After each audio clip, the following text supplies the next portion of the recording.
competition with Fosters.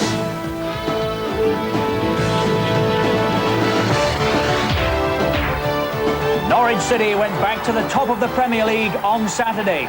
It was Villa's turn on Super Sunday, and they did it in real style. Can Manchester United leapfrog back into pole position tonight?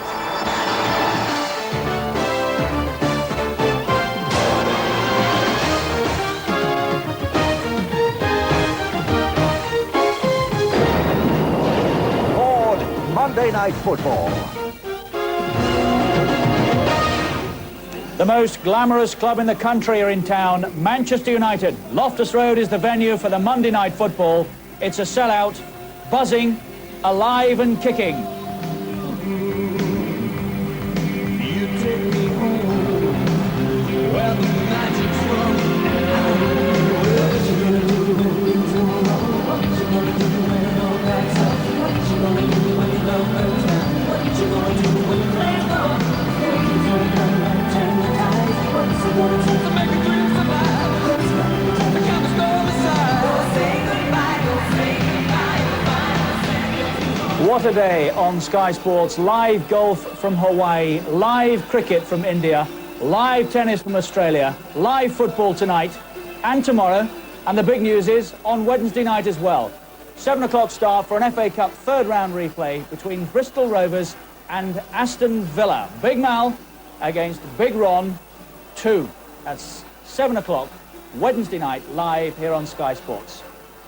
It's Queen's Park Rangers against Manchester United tonight. United couldn't score at one stage this season.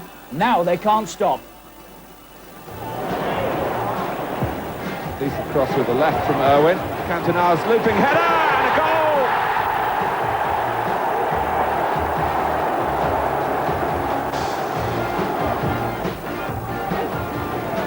Shot by Pallister.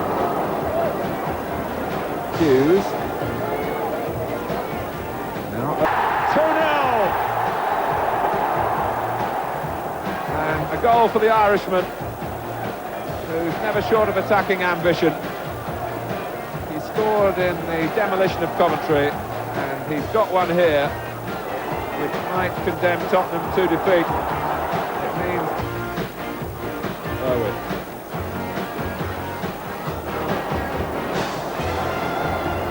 Parker. Calling for a cross. Parker decides to go on.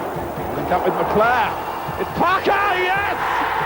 Everyone is in on the act. 4-1 it finished. The FA Premier League table looks like this tonight. Nottingham Forest on the bottom, but has the revival started? Oldham, Wimbledon, Sheffield United, Crystal Palace, Middlesbrough down to 17 after that thrashing at Aston Villa yesterday. Southampton 16, 4 very big clubs. Leeds, Tottenham, Everton and Liverpool 15 to 12. The top half looks like this. Coventry have dropped to 11th now. Wednesday up to 10th. Manchester City, Chelsea, Arsenal back to 7th. Queen's Park Rangers are 6th. Ipswich Town 5th. Blackburn Rovers 4. United 3rd. Norwich City off the top. We saw Aston Villa win 5-1 yesterday on Super Sunday to take pole position. United will go to the top if they win tonight. Now then, this is the Queen's Park Rangers treatment room. Frantic efforts to get this fella fit. He picked up a groin injury in training today. The bad news is that Les Ferdinand does not make it. Bad news from Queen's Park Rangers' point of view. Eric Cantona misses out for Manchester United. Our guests, two of the greats, Kenny Dalglish, the manager of Blackburn Rovers, and George Best, formerly, of course, of Manchester United. Welcome to you both. Les Ferdinand, Kenny, missing for Queen's Park Rangers. That is a big blow from their point of view, isn't it? Well, I think obviously it is a blow, on top of the fact that I've lost 3 Wilkins, Ian Holloway, Middlesbrough last week, both with broken legs, and they sold 2 players to Bristol Rovers. So within the last a week to 10 days, I've lost 5 players that could have under consideration for tonight's match. I don't know how strong their squad is, but I think whatever strength I've got in the squad is going to be severely tested tonight. We'll get the team news in a moment or so, but Cantona, George, missing for Manchester United, that too is not good news for them, is it? Yeah, it takes a little bit of the edge off it, really. You know, he's fitted in terrifically well since he's been there. I saw him against Spurs when he had his best game by far. Seemed to be involved in everything. So that'll be a little bit of a disappointment. But United have got such a strong squad at the moment. I don't know if it'll make that much difference. And it'll be interesting to see, as Kenny said, what QPR do up front, because so many talented players missing for them. So it's a big disappointment for Jerry Francis. OK, we'll leave it there for a moment or so. Let's go outside and join Nick Collins, who can confirm all the team news for us. Nick, good evening to you. Richard, good evening. Yes, it's more about who's not playing rather than who is. As we've seen, no Les Ferdinand for Queen's Park Rangers. An innocuous training ground incident. He stretched for a ball and he also stretched a muscle in his groin, so he's ruled out, as is Eric Cantona, who hasn't fully recovered from that hamstring knock he took against Spurs. So let's take a look at the two lineups, and Queen's Park Rangers, of course, forced to make 3 changes. They have got Clyde Wilson in at 3 there, Simon Barker at 4. The news up front there, Bradley Allen and Dennis Bailey will form the strike force. Dennis Bailey, of course, scored a hat-trick against Manchester United about a year ago in that famous game at Old Trafford. Substitutes for Rangers, Gary Thompson, Rufus Brevitt and Jan Stejskal. On to the Manchester United lineup, just the one change from the side that beat Spurs 4-1. That, of course, is Cantona out, Andrei Kanchelskis in.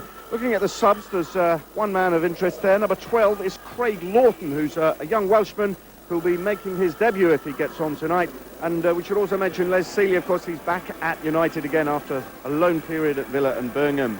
Well, it's all set for what should be a marvellous game. Rangers looking for a 4th consecutive win. United, of course, that victory that'll put them top of the table again. Richard. Yes, it's all getting very exciting at the top of the Premier League right now. Queen's Park Rangers, Kenny, the front 2, Bradley Allen and Dennis Bailey, as Nick said. Manchester United know plenty about Dennis Bailey, don't they? Well, at Old Trafford last season they won 4 and he was heavily involved in the 4 goals. But obviously when you take Ferdinand out of the fire line, I think it's a tremendous lift for Manchester United. That Ian Holloway must be a quick healer, because I thought the reports in the press that he was injured along with Ray Wilkins last week up at Middlesbrough. With a broken leg. Yeah, he recovered tremendously quickly for that. He's on better than oxygen. Ray Wilkins ought to know about that, didn't he, if that was the case. How will Manchester United play, do you think, George? Giggs through the middle, perhaps? Kanchelskis and Sharp providing the win? I would think, yeah, that'll be probably the way they'll play it. One thing guaranteed, they'll go for it. I mean, home and away, they're going out all out attacking, and they're playing most of the time with 4 and 5 players up front, which is great to see. So guaranteed they're going to go for it right from the start, I would think. A word about Lee Sharp. Eric Cantona has obviously, and rightly, stolen a lot of headlines since he went to Old Trafford, and the theory is that their form has coincided with his arrival. But equally, Lee Sharp, he's come back in recent matches and made a big difference to them, hasn't he? Yes, it's great to see him, because he had a terrible illness and injury worries, and when he first came back, because he'd been out for so long, he looked slightly overweight, but he's starting to look sharp again. And makes a big difference to him. Provides this sort of service. Well, he's a great crosser of a ball, and when he's on form, I mean, he really does. Not wearing your number, George, but a few tricks you'd be proud of. Yeah, great cross there, terrific. And it's nice to see him almost 100% fit again. I think more important than obviously the contribution Canton has made, or Lee Sharp, I think it's the fact that they more or less come back to playing 2 men up front, whereas before they were playing 5 across the middle, and with Brian McClare having the added responsibility to break forward. And I think it suits Manchester United to have 2 people through the middle, and obviously Giggs and Sharp are 2 very exciting young players wide. And if you get Wood, then you get 2 guys in the middle who's going to put a fair amount of chances that they create for them away. I think that's been important for them as well, and I think that's why they maybe play the 2 up front tonight. That's a fair point. Equally, Brian McClare started scoring goals too, hasn't he, which is a big bonus for them. That's a bonus when people from midfield score goals too. You don't mind who scores. I think maybe apart from Kanchelskis, I think most of the lads that are playing tonight have scored this season. The 2 fullbacks scored against Tottenham, so that's tremendous added dimension for any team. The centre defenders have got their threat from set pieces, so overall they carry tremendous threat. But I mean, QPR are going to make it as difficult for them as I mean, they're not here can. tonight just to roll over Queen's Park Rangers, are they? Well, Queen's Park Rangers aren't here to get rolled over, really. They're going to go out, and you'll find out a little bit about their character as well with the people that have got who are missing it, and see how the rest of them react to that. Queen's Park Rangers and Manchester United live on the Monday Night Football, beginning to buzz outside. We start, of course, at 7:45. Stay with us.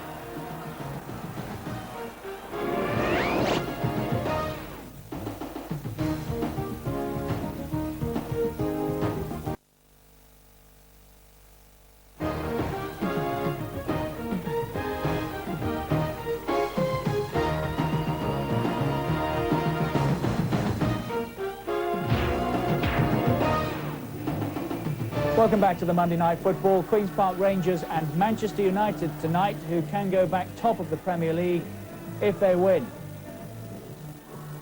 Nice atmosphere outside. I have to say there usually is on a Monday night. A few famous faces here tonight as well. Kenny Dalglish, for instance, and George Best. And outside, in the company of Nick Collins, is Sir Andrew Lloyd Webber. Nick. First of all, what brings you to Loftus Road tonight? Great friend who sponsored it, Nigel Wright, who sponsors the game through Scratch Records and everything. I've always loved football though. Mind you, I saw this ground, first time I came here was when Leighton Orient were playing QPR back in the 70s, actually 60s I have to say, and it wasn't the same ground as it is today. In fact, I'm not sure it's really a real football ground. It doesn't seem like a football ground that I remembered, but it's fantastic what they've done here.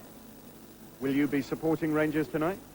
Listen, I'm a Leighton Orient supporter, and I don't believe that this turf is real. I think we're standing on something, I think it's another fake piece of turf, and I don't trust them. When did your love of football first start? Actually, with my brother Julian, we used to go down to the Orient in the, I suppose in the afternoons when we sort of, my mother had a great number of kids she used to teach down there, and we went down and we loved the O's. I mean, inherently a better team, I think, than QPR, really. I still feel there's a slight fake, this Premier Division stuff with them. I think they're inherently, although they've done wonderful things here, it's the O's we should really be supporting tonight in spirit, although because they were a third division team, probably a fourth division team, we'll support QPR tonight. Can I ask you to put your head on the block and predict the score tonight? Yes, I think it probably would be a Manchester United win. Probably a little rally for the home side, 1-2, but you've got to remember that QPR are essentially really a third, fourth division side, and it's the Orient who will be watching. Thank you for it. They'll be watching the Orient. Andrew, thanks for joining us. Thank you very much. Thank you, but I wish them well. Nice to see him, Sir Andrew Lloyd Webber. What a day it's been on Sky Sports. Don't know if you saw the cricket a little earlier, live from India, the first one-day international. If you missed it, you can catch it a little later. What a finish it was. We'll say no more than that. International cricket, highlights of the first one-day international from Jaipur tonight at 11 o'clock here on Sky Sports. On Wednesday night, big bonus. FA Cup third round replay live. Bristol Rovers against Aston Villa. Big Mal against Big Ron. And as we saw yesterday, Aston Villa are flying right now. That should be quite a night. A little earlier, out and about outside, we were posing the question, can Manchester United go top tonight? Hopefully United will win tonight. We obviously owe QPR for that game last year on New Year's Day. But a lot depends on whether Cantona is going to be fit. If he is, I can't see QPR beating us, really. I agree with what my colleagues have said. I hope United will win tonight, and I think they will. I think we'll win 2-0 tonight, and I think we'll win the league. Do you think they are good enough to win the league? I think we're definitely good enough, yeah. I think we've got to watch Aston Villa and possibly Blackburn, but I think we're definitely good enough to win the league. We've got the squad now, and we've got the extra players to come in if we lose players, which we will. Well, I think Man United will win at least 4-0, with Mark Hughes scoring 2, Ryan Giggs 1, and probably Cantona putting one in the back of net as well. Well, I think it's going to be a 4-1 win to Man United. Cantona's going to score a couple. Hughes could take one. I think McClare will take one as well. Do you think they're no good enough to win the league this year? Yes, I do. I think they've really played well, and they're playing well now. I don't think anybody's going to stop them this year. Oh, no problem. Cantona won't score tonight. If you've just joined us, the bad news from United's point of view is that he doesn't play. Queen's Park Rangers will be without Les Ferdinand. Outside again, to have a look at one or two of those who will be in action tonight. Ryan Giggs, George Best. What do you think about Ryan Giggs? Well, the lad's fabulous. I think in a couple of years you could be talking about a real world-class player here. A lot of players his age, get a lot of publicity and don't progress any further. To me, he's getting better and better. The one thing I thought was maybe a little bit lacking in this game was he scored a terrific goal there. And the one thing I wasn't too sure about was his final ball sometimes. But even that is improving on. He's got pace, he scores goals, he lays on them, he's got everything a young player would want. Terrific. That's Ryan Giggs. Andrei Kanchelskis, Kenny. What do you make of Andrei? I'm not sure I can say it twice. Kanchelskis. He's very strong. He's got a lot of pace, and he's used to playing that side of the park, either with someone behind him or there himself. His crosses are very good, and he's chipped in occasionally with the odd goal. it must be disappointing that Canton is not playing, but I mean, that's the strength of the squad. You bring him in and push Giggs up front. Giggs is entirely happy up there, and I think putting him there, it's not going to weaken him in any way, shape or form. Alex Ferguson does seem committed to the width, doesn't he? Now, Andy Sinton, George, another who likes to play wide, but not one that you describe as a winger, is he? No, he doesn't play really as a night winger, but another terrific left peg. I certainly sticks one in with his right. Well, that was bound to happen. Typical Irish, I suppose. But there again, he's direct. He goes at defenders and can score goals. And on his day, he's an exciting player to watch. Yeah. Scores, in other words, takes and creates. That's Andy Sinton of Queen's Park Rangers. Who are the hosts tonight? Manchester United, the visitors. United can go top if they win. Rangers will have something to say about that. Next, the story so far. Stay with us.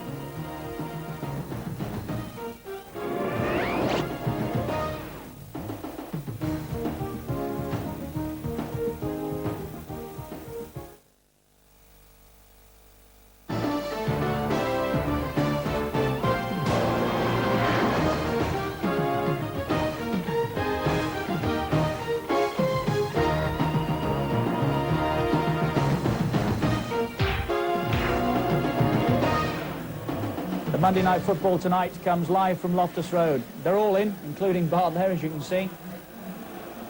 7:45 we kick off. Plenty of smiles. I like Monday nights. There's a different atmosphere about the football. Queen's Park Rangers and Manchester United, as I said. United can go top if they win it. Rangers pushing hard for one of those European places. This is the story of their season so far.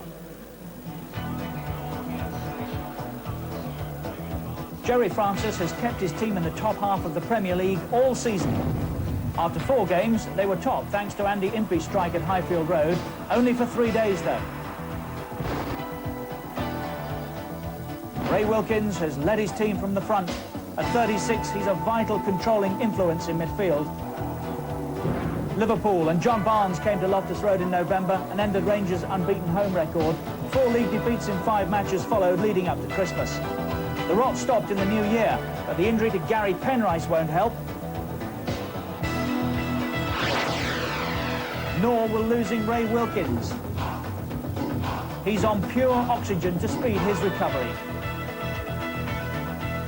3 points for Rangers at Middlesbrough last weekend, thanks to Ferdinand.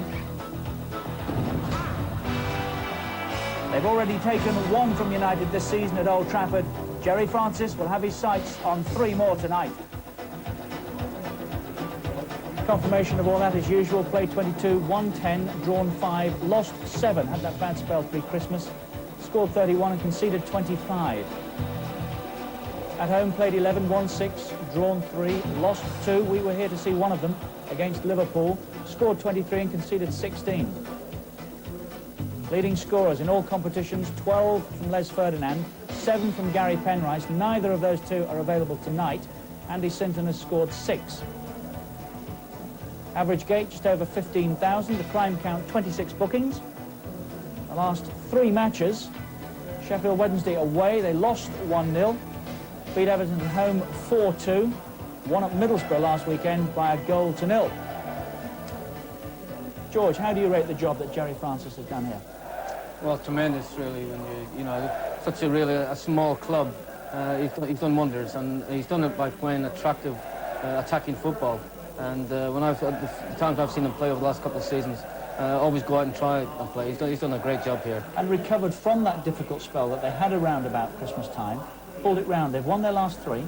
Yeah, the lovely thing about the Premier League at the moment is that it's so wide open. I mean, the first 11 clubs, there's only 11 points between them. It's amazing. It's going to be, I think this season's going to be terrific, right down to the wire. So many teams, and if you put together a little run or a losing run, it can change dramatically, and it's been shown already this season. When you think in 3 days the league could change, the top could change 3 times. It's a very exciting season, I think. Great, isn't it? Manchester United chasing top spot tonight. This is the story of their season so far. Poor form at the end of last season cost Alex Ferguson and United the title. A 2-1 defeat at Sheffield United and a 3-0 thrashing at Old Trafford by Everton wasn't the best of starts. United were bottom after 2 games. It wins which took United third. But joy turned to agony for Dublin, a broken leg at Crystal Palace. United now had trouble finding the net. A goalless draw with today's opponents highlighted the frustration. And this 1-0 defeat by Aston Villa may yet prove to be cost front. Others started finding their form too. United's luck in front of goal had changed. Cantona was turning out to be an inspired signing. 5 against Coventry moved United into second place. 4 against Spurs put them on top of the pile. The smiles are back at Old Trafford. Alex Ferguson will be hoping to regain the Premier League's pole position tonight. Played 23, won 11, drawn 8, lost 4, 41 points, scored 34 times, conceded 18. Away from home, they've played 11, won 4, drawn 5, beaten only twice, scored 13, conceded 9.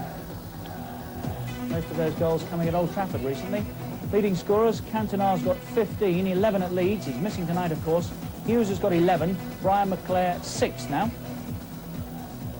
Crime count, 22 bookings, 1 sending off. And the last 3 matches confirms how well they're going. 3-3 at Sheffield Wednesday, beat Coventry 5-0, beat Spurs 4-1. Ron Atkinson, Kenny, makes Manchester United the favourites. Do you? They certainly get a tremendous chance. But as George was saying earlier, I think the race is wide open. Obviously, there's not many points covering the top 4 or 5 sides. They're sitting there at the moment with a reasonable number of points. They've got this game in hand. But as I say, I think they've kicked off again. They've picked themselves up a little bit the last 3 games. They scored 3 goals against Sheffield Wednesday, come back from 3-0 down. They scored 5 against Coventry, 4 against Tottenham. And if you take the 3 goals from Sheffield Wednesday and 3 earlier in the season against Everton, and consider they've only lost 18 goals, there's been an awful lot of games there when they haven't conceded many. And I think it's equally important that you don't lose many goals. It's what it is to score them. And if they're not losing them, they only need 1 to nick it. But certainly, I'm sure because of the character of the club and the aura that the club holds for people, I'm sure that they would be the favourites, and probably rightly so. But the points are won on the pitch, they're not won off it, and they've got to win it on it before they become favourites. I don't know whether last year failure to win the title is going to help them or hinder them. There's only the players themselves that can answer that. But certainly they're in there pitching, but Blackburn Rovers are in there as well. We'll be having a go. Commentators tonight, Andy Gray and Ian Darke. Good evening to you both. Good evening, Richard. I think it's a night here, you know, where we're really looking forward to a very attractive game. But the team news pretty important. Andy, QPR without Les Ferdinand and Manchester United without Cantona. Which of those 2 omissions is the most important, do you reckon? Well, there's no doubt in Eric Cantona's importance to Manchester United since he arrived there, but without doubt, the most important omission is going to be Les Ferdinand. His importance to Queen's Park Rangers hasn't been underestimated all season, especially here at home. He's only scored 1 goal away from Loftus Road this year, and he is their real threat, I feel. And when I arrived here today and found that he wasn't playing, I thought, well, what is Jerry Francis going to do now? No real goals in their side, no one who's been prolific apart from Les this year, and I just wonder how they're going to cope with him not being there tonight. I was talking to Jerry earlier on the telephone, and he said we're going to have a real dash at Manchester United tonight, and he thinks their key men are going to be Impey and Sinton down the wings, and they think that the way maybe to expose United is with pace. Well, if anyone knows how to do it, then Jerry certainly does. That fantastic result at Old Trafford last season held them again there this season at 0-0. So if there's a team in the country that can beat and hold Manchester United, then Jerry Francis can point to his credentials recently and say, we can do it. Should be a cracking game here, and we can hardly wait, Richard. Should indeed. 7:45 it kicks off. Don't forget the cricket highlights tonight at 11 o'clock. Back to this, though, as we were saying. The heat is on in the chase for the Premier League title.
trousers on. I didn't realise it was that warm outside tonight, though. Nevertheless, enjoyable.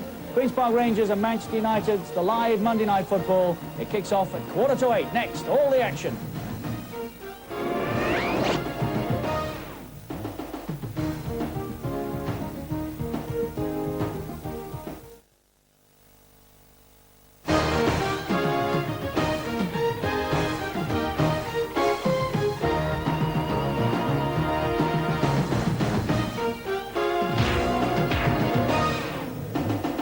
Welcome back to the Monday Night Football. Queen's Park Rangers and Manchester United tonight. I was going to say they're all in, nearly all in. Rick Wakeman there, big football fan. I think I'm right in saying he was on the board at Brentford at one time. Certainly a football supporter. So Andrew Lloyd Webber we've seen. We've got Kenny Dalglish and George Best with us in here tonight. The head-to-head, previous league meetings between these two, 31. Queen's Park Rangers have won only 6. Manchester United, 16. 9 draws.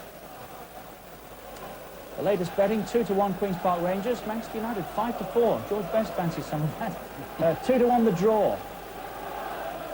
First to score, you'll get 7-1 on Mark Hughes, 9-1 on Bradley Allen and Dennis Bailey, 10-1 McClare and Sinton. Monday Night Football Extra tomorrow night, 7 o'clock start, Cardiff City against Swansea City in the Autoglass Trophy. Terry Yorath, the manager of Wales, is our guest.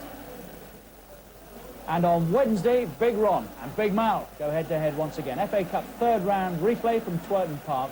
Bristol Rovers against Aston Villa. 7 o'clock Wednesday. And there's a scene that Dalglish and George Best know only too well. Queen's Park Rangers are ready, but no sign of Manchester United yet. Always ask, because everybody's always got a different answer. What's it like in there at this stage? It depends. Everyone has their own way of handling it. Some of the old butterflies going, and others will just be, ready to get out there. It's going to be a terrific atmosphere, full house. And we were talking, Ken and I, in the break. It's lovely playing night football. It really has a special atmosphere. Midweek games are terrific. So I think, particularly Manchester United, will just want to get out there and play with a lot of confidence. Everything's done now. Your watch finished. The players' preparation's finished. The manager's preparation's finished. You just go out and play and just hope that it's going to be your night. I think the bookies are a little bit generous. I think if they'd have seen the lineup, the QPR, I don't think Man U would be 5-4. I think they're a little bit less than that. So it's a great atmosphere night time. Let's settle back and enjoy it. Our match commentators Andy Gray and Ian Dark. Well, Aston Villa put on a 5-goal spectacular to go top yesterday on Sky Sports. How will Manchester United respond now that they have a chance to reclaim the #1 spot? Good judges all around the country believe this side has the right blend to bring the title to Old Trafford for the first time since the days of Harold Wilson and Flower Power, not to mention, of course, the likes of Best, Law and Charlton. But Queen's Park Rangers have proved to everyone that they've got games in hand, and they're on a run of 3 straight wins. Let's check, first of all, shall we, on the Queen's Park Rangers side. They've had a luckless week with injuries, following broken legs on the same day for Ray Wilkins and for Gary Penrice. They've now lost their key striker, Les Ferdinand, who injured a groin in shooting practice over the weekend. So Dennis Bailey, who scored that famous hat-trick at Old Trafford last season, gets a rare chance. Andy Sinton and Ian Holloway have both been past fit after looking very unlikely starters last week. Yeah, key players definitely missing, but I don't think Jerry Francis will change his formation. But what he'll be looking for, and what's very important, that Dennis Bailey and Bradley Allen partnered for the first time this season. Can they damage this very solid United rearguard? Well, Manchester United travel in full confidence. They're on a great roll at the moment. They tried very hard to get Eric Cantona, their French cult hero, fit for this one, but his hamstring, injured last week against Spurs, is still very sore. So Andrei Kanchelskis, the Ukrainian winger, gets his first start since October. 3 wingers nominally in that team, and on the bench, a first glimpse of the big time for 20-year-old Welshman Craig Lawton. Well, a question looking to be answered, Ian, will he go with a 5 in midfield and use Ryan Giggs in there as well alongside Brian McClare? I think he'll actually pair Giggs with Hughes up front. Very positive move that. The way they're going, the way the results are, no need to be anything but positive for United. And an area of the park I'm really looking forward to viewing tonight. David Bardsley's defensive abilities could really be tested to the limit tonight. That's if Manchester United can get the ball to Lee Sharp. And if he can produce the type of form he has shown recently. Andy Sinton will be up against Paul Parker, who returns to Loftus Road for the first time. And he's really looking forward to the occasion, Paul Parker. Those two, by the way, had a brief chat over the phone with a lot of banter this week. Friendly relations will be suspended for 90 minutes. John Martin, the oldest referee in Great Britain at 53, is the match official as Queen's Park Rangers, in their traditional blue and white hoops, get us underway here. And we've had some fabulous value, I must say, every time we've featured Rangers this season. Laid off by Bailey, Impey making a run forward, and away by Bruce for Manchester United. Irwin clearing this one, and then Lee Sharp knocking it forward, but Peacock there for Queen's Park Rangers. And it looks as if Ryan Giggs is going to partner McClare as a front two. Both have lined up in that area.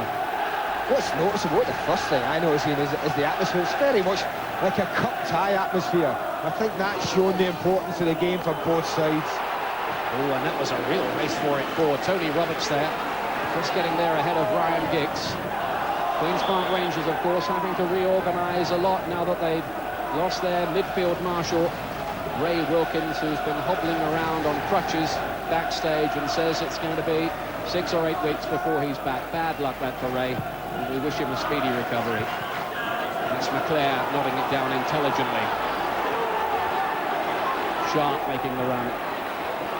Great to see him back in the big time after so many problems with illness and injury. Just wonder how United might spark tonight. Cantona has been their recent inspiration with 4 goals in the last 4 games. Now they have to make do without him, at least for this one. Here's Sharp again, trying his trickery on David Bardsley. Now Ince has had an outstanding season so far. Alistair marauding forward from the back. Ince once again. Lovely football that from United. Lovely one-touch stuff to Kanchelskis now. Can he find an angle for the shot or cross? No, because Wilson is there.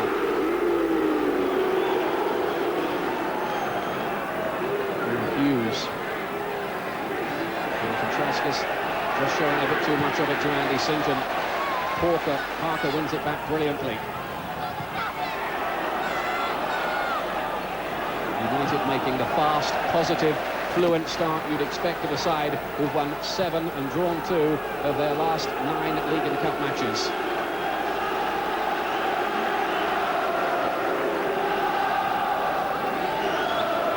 Paul Parker. And United will have the corner. Lee Sharp trotting across to take it. Mark Hughes there with 11 goals already this season. And United have pushed Pallister forward here, and Steve Bruce is around as well. So there's an aerial threat here for Queen's Park Rangers. This one comes across, and Bruce it is who gets the header, and Tony Roberts eases the danger. Well, he totally lost Darren Peacock there, Steve Bruce, in that instance. Peacock's marking him, takes his eyes off him. And the only thing that saves him there is that the cross is just a fraction too high for Bruce to deal with. Quite keep this one in. I'm looking at the bench here, and Jerry Francis and his coaches are trying to get his team to settle down. It really has started very much like a cup tie. Fast, ferocious. Now Sinton with a chance to give Queen's Park Rangers some lengthy possession, but no, is Ince for United.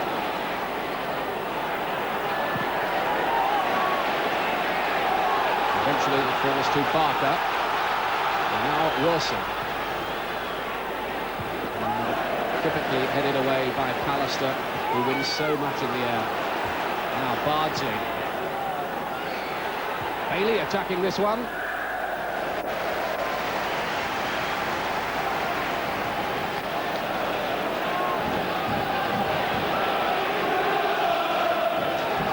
Sharp with that lovely left foot of his. Ince, Leclerc, nice knock off. Hughes, Giggs breaking down the middle, and Wilson had read that well.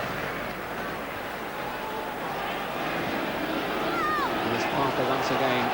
United with the bit between their teeth, looking to reclaim the top spot. Having lost it yesterday to Aston Villa. And before that to Norwich City on Saturday.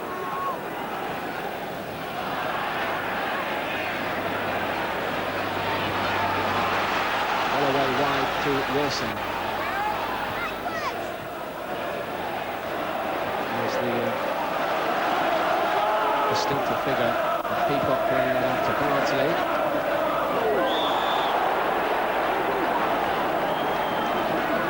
Well, David Bardsley just letting Lee Sharp noise around there, wasn't he?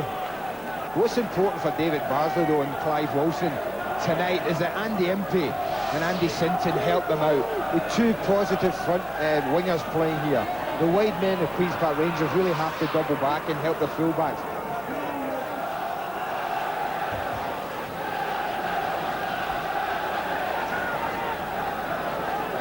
Queen's Park Rangers and people around here say don't just discount us in the championship race either. We've got a couple of games in hand and handily placed in 6th position.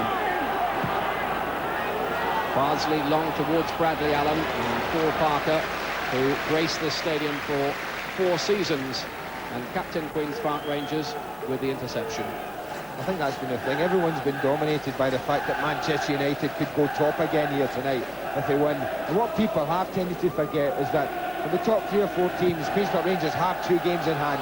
If they win them both, then they're up there with the Blackburns of this world, and they really will have a genuine chance. But they've got to win tonight. That's how important the game is for Queen's Park Rangers as well.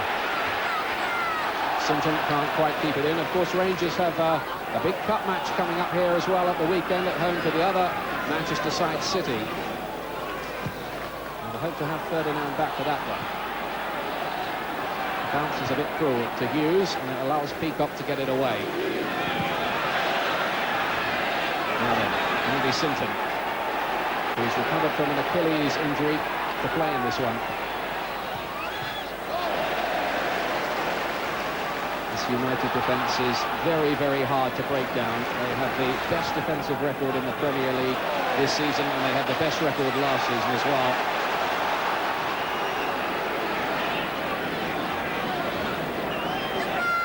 Ince doing the 1-2 and switching it wide and instantly to pick up Irwin.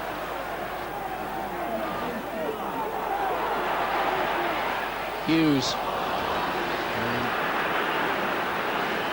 Well, they're not very happy with that. Mark Hughes in particular certainly looked like Lee Sharp was taking out the play there. Sharp is struggling a little bit. He took a knock there. Well, he just looked to play a little 1-2 with Mark Hughes, and as he was going for the return, I think it was Ian Holloway, whether he was just in his way or whether he deliberately body checked him, I wasn't too sure about. Well, let's hope Lee Sharp is all right. He's had a luckless time with hernia and groin injuries and then viral meningitis, and that I'm sure is what Alex Ferguson is thinking there as he looks on. Lee Sharp needs all the luck in the world, really. And here it's here, you just see knocks for Evelyn. I don't think there was anything, in all honesty, Ian Holloway could have done about it. On the far side of the field, Andy Sinton getting some treatment as well. And I don't know whether that's the same injury that made him doubtful for this match. He'd been in a kind of oxygenated decompression chamber, and Andy was telling me before the game he couldn't even run as late as last Thursday. And this revolutionary machine has got him fit for this game, or certainly helped him to. I think I'm booking an appointment or 2 for that machine then. Well, they cost 32,000 quid apparently, those machines, Andy. You got a bit of loose change? Not as much as you have. Wouldn't bet on it. They're both okay, happily. Now here's Steve Bruce for United. Alistair. He's putting that one away. Now Bradley Allen. Out to Andrew Impey, another of the Rangers youngsters. Looking to run Irwin and doing it to some effect as well. Can he get a good cross? And he can. And it dropped down too to Simon Parker. Well, he gets away with that. A real positive run from Andy Impey. Gets in there and doesn't quite miss the front post out there. But Peter Schmeichel's mighty relieved to see that bobble past. Barker was the man who closed in, but that was a great run from Andrew Impey, the 21-year-old who's recently lost his place and certainly will be looking to impress again tonight. He's back in the last couple of games with Rangers having so many injury problems. Clive Wilson. Irwin. Rangers getting in a bit of a midfield muddle. United have the chance to break forward. Ince holding it up well, finds Kanchelskis in some space, and the early ball is too long with a posse of red shirts closing in too. They're not very happy with Andrei Kanchelskis. It's really got to mean more when he gets it in those positions. Super play from Paul Ince, who worked the space, worked the opening, and this really, he should be providing a better cross than that in that situation. Under no pressure whatsoever there. Hasn't been in the team since October the 31st, or hasn't started anyway. Kanchelskis kept out by the form of Giggs and Sharp.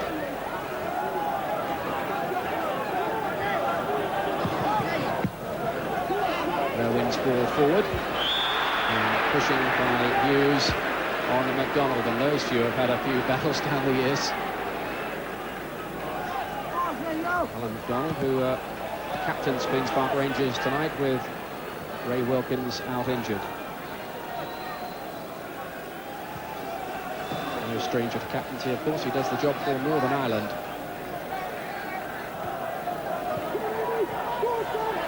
Lee Sharp coming forward again. He's been very prominent in the early stages. Giggs and Sharp, but the whistle had gone for a bit of off-the-ball argy-bargy in midfield, and Hughes is the man.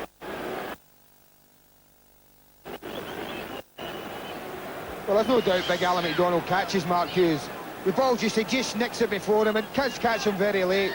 But I think it's the reaction of Mark Hughes to the tackle that brings the referee to stop the play. I think you can see from that how late Alan McDonald was. And a booking here for Alan McDonald. It's his 5th booking of the season. It's a pity that for Manchester United, because it was a real promising little move they had pieced together. Yeah, United will have wished that the referee had played the advantage rule.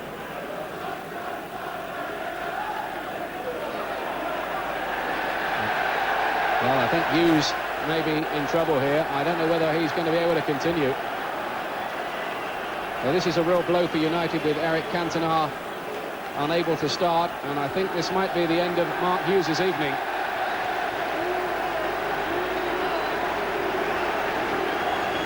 Well, it must be bad, Ian, because Mark Hughes is not the type of player to go off the park, let alone be helped off the park.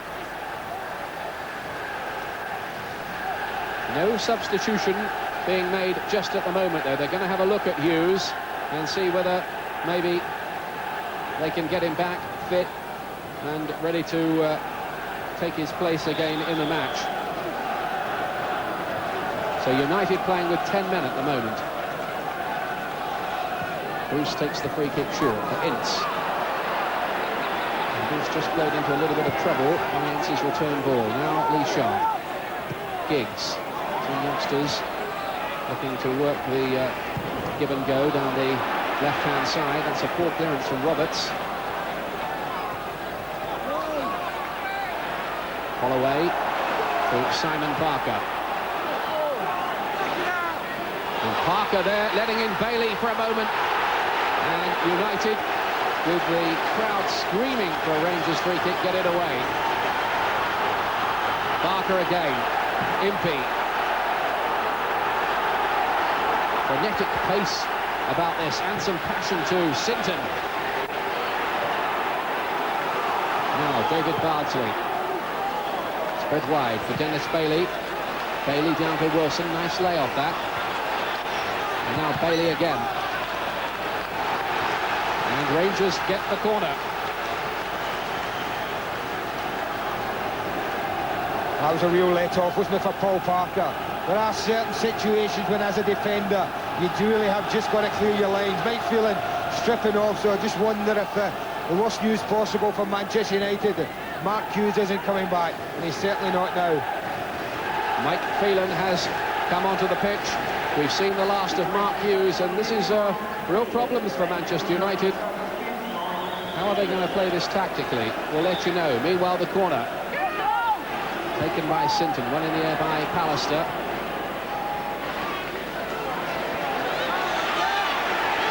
Sinton again. Gets in the cross, and Bradley Allen, that was a smart volley on the turn. A good little ball in near post, wasn't it, from Andy Sinton? Plays it into a lovely little area, and Steve Bruce is just a little bit slack on Bradley Allen. Couldn't quite control his volley. Well, that was a bit like his brother, Andy Sinton, with the ball through, and Bradley Allen with the volley. I think tactically United quite simply, and they have done, they'll move Brian McClair up front, and then Mike Phelan will occupy that central midfield role alongside Paul Ince.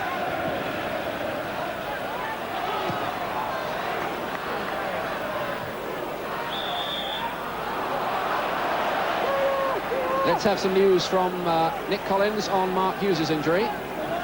Ian, I'm afraid that Mark Hughes has got a very badly gashed calf. It'll need 6 to 7 stitches, we've been told. The club doctor is going to try and do it now, but obviously that really is bad news for United. Ian. Thanks a lot. Sharp trying to get in there, and the corner is conceded by Rangers. Once again, Pallister and Bruce looping forward from the back menacingly.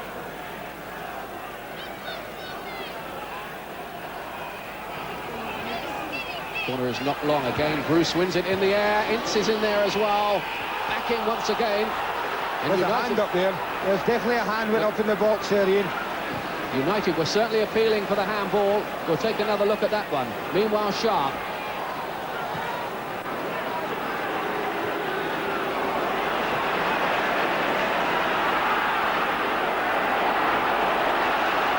Wilson.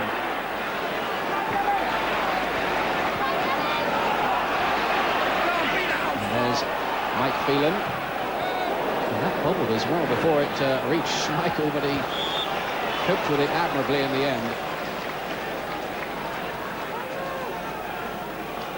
I think we can have a quick look at this incident in the penalty area. It's Steve Bruce that goes in there. There's a couple of hands up there. Andy Sinton's is certainly up there. And certainly one of them get contact with it. You see Steve Bruce claiming it wasn't his. Ryan Giggs the same. It's very difficult to see which hand touched it there, and I suppose the other question is, was it intentional anyway if it was Sinton? But you can argue about these things all night long. The fact is that nothing's been given. I think the fact that it was a half-hearted appeal as well might have influenced the referee a little bit.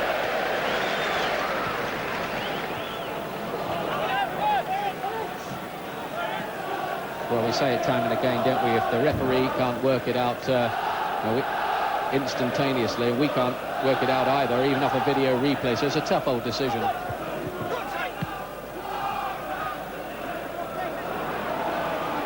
Tony Roberts put under some pressure there. The manager's just about to keep it in. Ryan Giggs. PFA Young Player of the Year last season, and in the season before it was the man who's about to take the corner, Lee Sharp.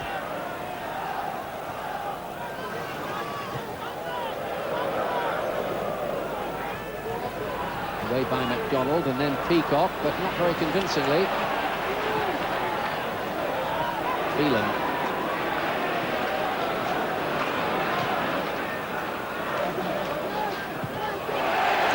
Just caught in possession there, but no great harm for United. He was actually a little bit unhappy with Lee Sharp. Gary Pallister, he felt that Lee Sharp didn't really give him an angle when he received the ball, and that's why he had to delay on it. And I think tonight, any defender that does delay on the ball, with the strikers that are around just now, are really going to be put under tremendous pressure. United, of course, have really been banging in the goals recently. 4 against Spurs, 5 against Coventry, 3 against Sheffield Wednesday. And that's been the difference really between early season. Defence has always been good. Queen's Park Rangers with the free kick to be taken by Clive Wilson, their player of the year last season. Well, he spent plenty of time, 8 seasons in fact, at Manchester City. And Schmeichel gobbles that up for supper. Made his mind up very early. Peter Schmeichel was coming for that. Ince his ball and Kanchelskis chasing. And Tony Roberts is an easy winner of that sprint.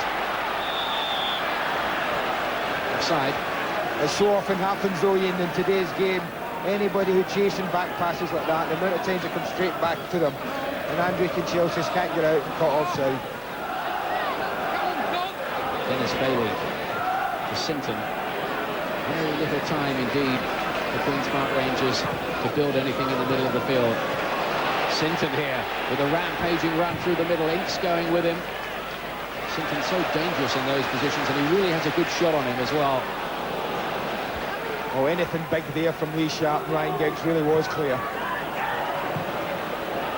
There's Parker. Not a very convincing layoff. In the end, Steve Bruce made something of it. Had a little word with Parker afterwards. Well, to say it's fast and furious is putting it mildly, isn't it? Any time a player puts his foot on the box, he's asking for trouble at the moment. Yeah, there's about 0.001 of a second to think when you're in possession at the moment.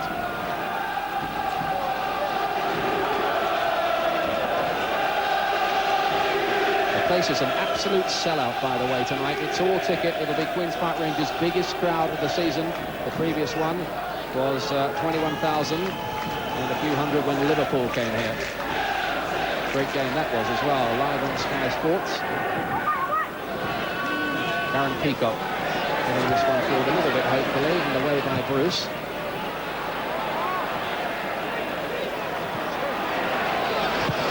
Parker and Bruce between them clear it, but nobody really able to build any pattern at the moment to it, largely because of the pace. These two sides drew 0-0 back in September at Old Trafford. Indeed, United haven't beaten Queen's Park Rangers since Jerry Francis came to Loftus Road. Now Kanchelskis. Parker looking to pick up Giggs's run. United have another bite of it with Kanchelskis this time. And the Ukrainian winger looking to tease the Rangers defence. Parker in low. Good dummy there. Is this going to drop for a United player? No.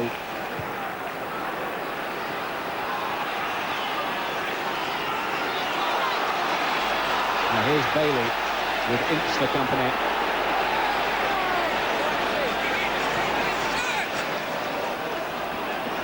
Barker. Wilson wide to his fellow fullback Bardsley.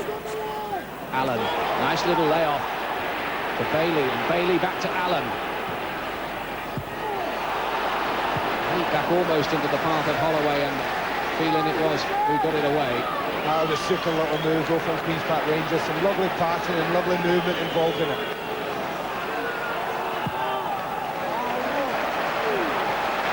United just being stretched a little as Rangers look to switch the point of the attack constantly. Sinton, best little spell so far for Rangers.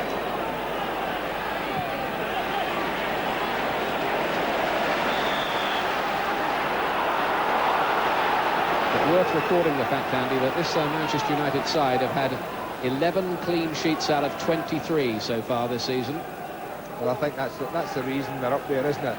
It's not only scoring goals, but normally the teams that end up winning the Premier League have got either first, second or third in the defensive records as well. No team who concedes a lot of goals invariably goes on to win league championships.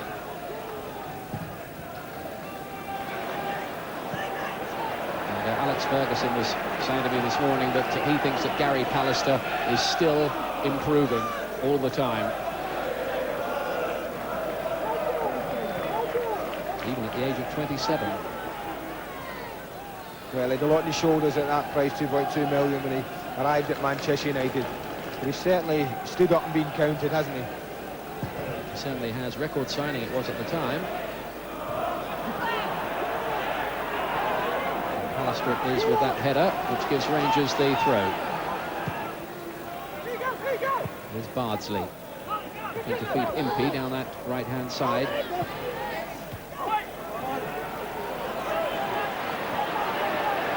He got caught in possession by Phelan.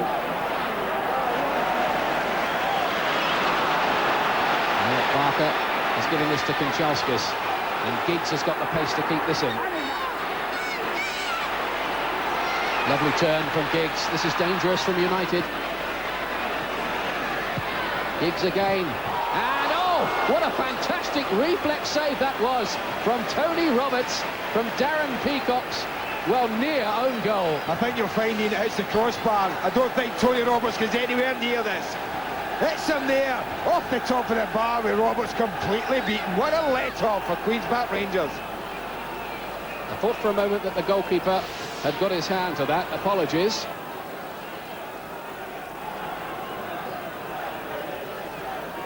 United have the corner. Bruce gets it back in.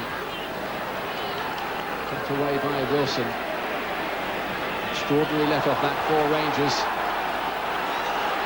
Bailey turning well, and he's playing pretty well for a man who's had very little first-team action of late. Irwin getting in.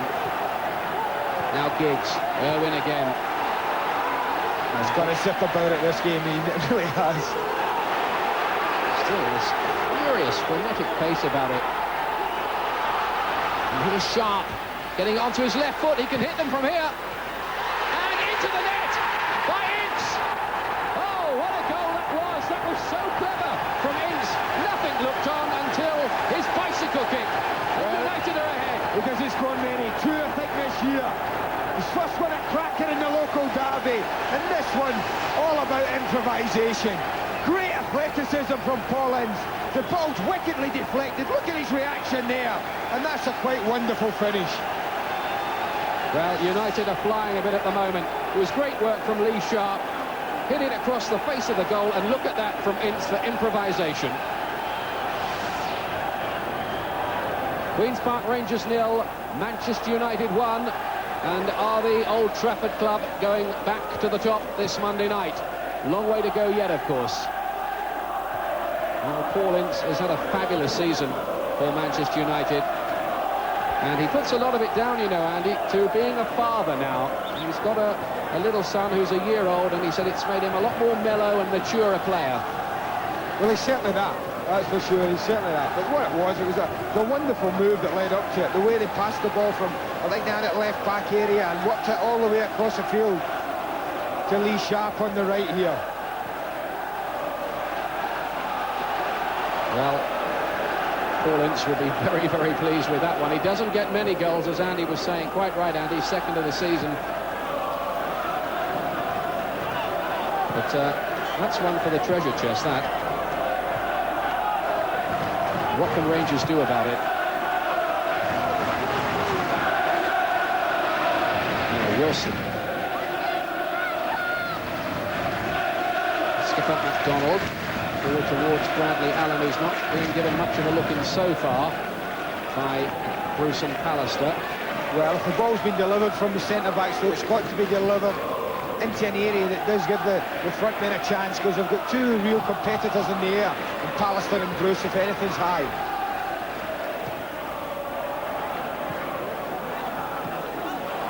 Big test this of Queen's Park Rangers' wit and invention in the face of this miserly United defence.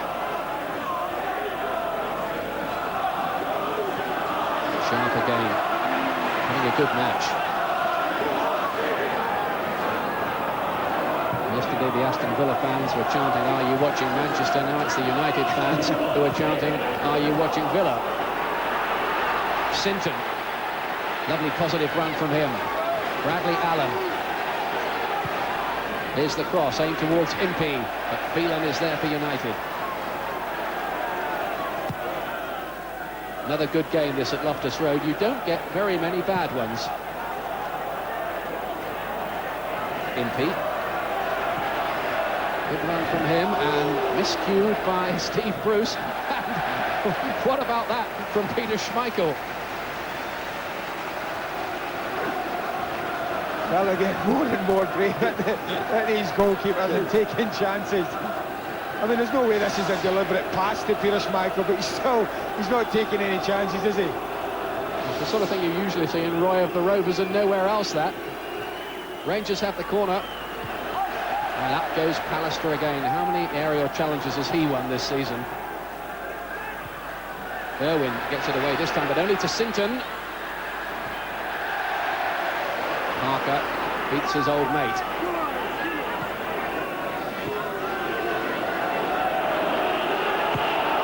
Wilson, hit long. Impey, Parker, Bailey. Crossed in towards Impey, who had a fair chance there. And he doesn't get enough goals, Andrew Impey. He'd be the first to admit it. That was a good chance, Andy. I think Steve Bruce reacts to a shout from his goalkeeper. Looks to be claiming it, runs out the way, and allows Andy Impey a free header. I can only assume that Steve Bruce was reacting to a call from Peter Schmeichel. Otherwise, a man of his experience wouldn't be ducking under the ball. To be fair to Andrew Impey, it wasn't that easy. It was on the stretch. I hate to say it, but I think that Les Ferdinand might have completed it a little bit better than Andy Impey there. Giggs is away here. This could be two. It is. Ryan Giggs and Manchester United are in the box seat in a big way here now. What coolness and composure from the young man here. This one's just route one, isn't it? But when you've got the pace of Ryan Giggs, you've always got a chance beyond central defenders. And he finishes it beautifully. Darren Peacock gets sucked forward first of all. He spins on him immediately, Giggs. That gives him the space he needs. And he's finished emphatic. Fourth goal of the season for 19-year-old Ryan Giggs. And often supporters think that those chances are very easy, one-on-one with the goalkeeper. Often they're anything but that if you're the fellow who has to put the ball in the back of the net, and Giggs took that with some aplomb. You have a decision there, I think, in that situation, whether you use power or whether you use finesse. I mean, there's someone so young, you invariably find at times that they adopt the powerful. But there, Giggs showing the quality he's got. Problems really mounting up here for Queen's Park Rangers. Already denuded by injuries and clearly missing the cool midfield Marshall, Ray Wilkins. That's not too clever from Pallister for once. But he redeems his error. Now McClare. Konchauskis and Wilson. They were heading, I thought, for a clattering collision, but Konchauskis just got there first. It took the deflection off the Rangers defender. Here's Parker. That's good play by Bardsley.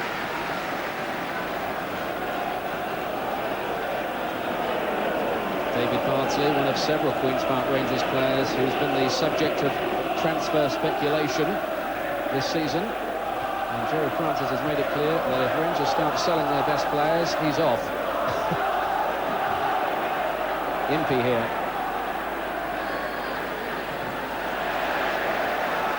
Still in play, Bardsley. Parker just caught in possession there, but Rangers still have it. They really are working tremendously hard, Manchester United, when they haven't got the ball. Players all over the pitch, putting Queen's Park Rangers players under pressure. Wilson. Long. Bailey is in there. So too is Pallister, though. And United can counter here quickly again.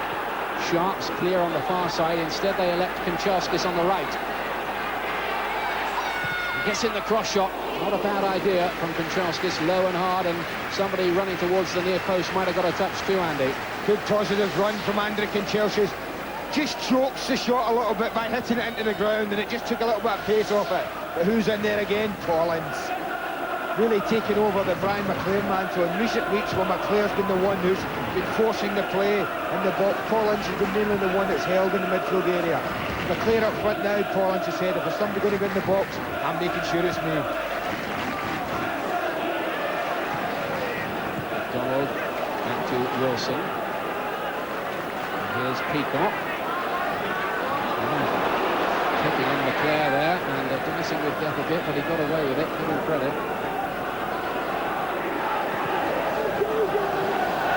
Holloway. Phelan covering. That's not a very good clearance from Peter Schmeichel. Oh, what are you on about? Straight to centre-back. That's exactly what he meant, of course, wasn't it? They work on that in training, don't they, Andy? Now then, United and Bruce getting this one away. Villa cracked in 5 yesterday and put on a champagne performance, and United have got 2 already here tonight, despite losing Mark Hughes earlier on.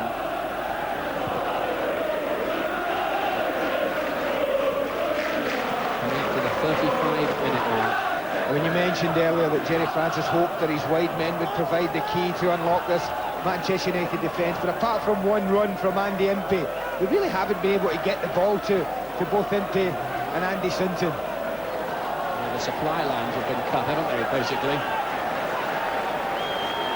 Jerry Francis must be a pretty worried man.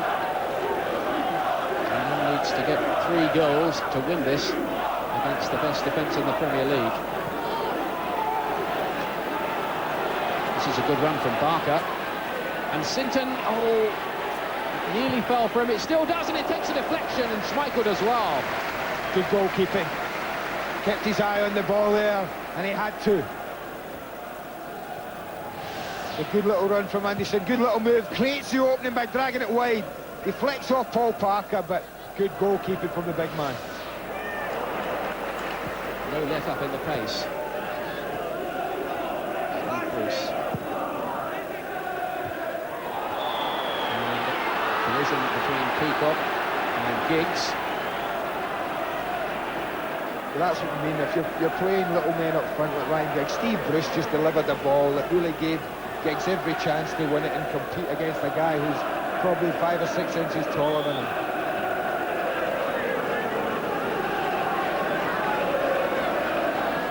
So Bruce with the free kick for Manchester United. United with a lot of men forward again, including Pallister on the far post. And it's he who closes in on it, but there's a push by Pallister, and Rangers get the free kick. We're just going to have a quick look at both of these goals from in the net there, but just look at the way he adjusts himself, Pollins. People will say that's a little bit of luck involved, but I think it's a great goal. And here, cool as you like from Ryan Giggs. And that a real crucial score.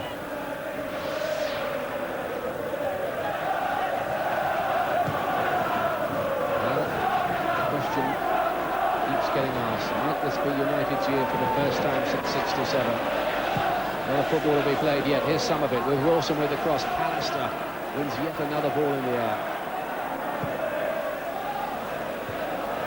And many people were thinking that last year, Ian, and they were wrong. It might have been Manchester United's year. I'm sure Alex Ferguson will be using that as a weapon to drive his players onto the title. Here's McDonald.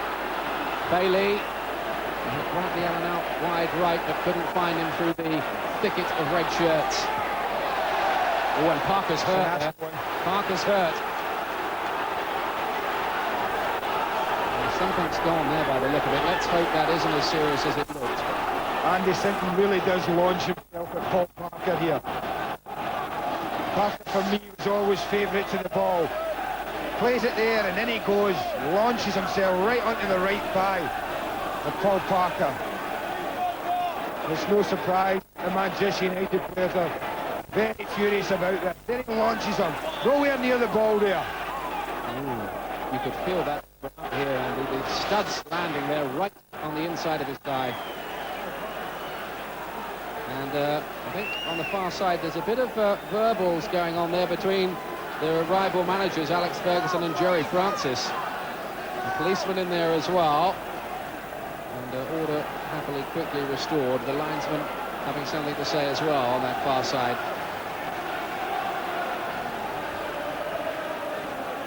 Well, while Paul Parker is getting some treatment, Jerry Francis is having plenty to say over there. I think what he's saying is get him in the box. I think he's looking to get, and that's exactly what he's doing. But I think when you see the tackle as often as we have there, he's every right to be furious about it, Alex Ferguson. Really looked a nasty one.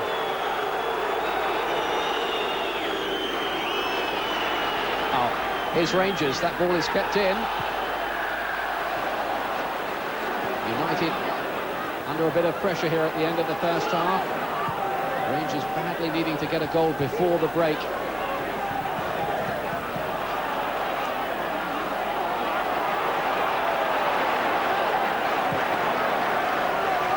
Well, I said it felt like a cup tie right at the beginning of the game, and it's certainly carried on in that vein, hasn't it? Giggs to McLeod. He's still got it too, but this time Bardsley gets there. Bruce, United with 10 men in the Rangers half at the moment. And Paul to Tony Roberts. A reminder of the big football coming up on Sky tomorrow. Cardiff City and Swansea in the Autoglass Trophy. A Welsh derby with plenty of fervour, live. Then on Wednesday, we'll have Bristol Rovers and Aston Villa coming up in the FA Cup. And on Saturday, live from the Premier League with a 5 o'clock kick-off, it'll be Coventry City and Oldham. Those games coming up on Sky Sports. Meanwhile, live at Loftus Road tonight, Manchester United 2-0 to the good. I can't believe that the pace of the game is going to continue in the second half. It really has been quite unbelievable. They'll certainly be glad of the break, won't they? Decided some run that Manchester United are having at the moment, unbeaten since they lost at Aston Villa on November the 7th.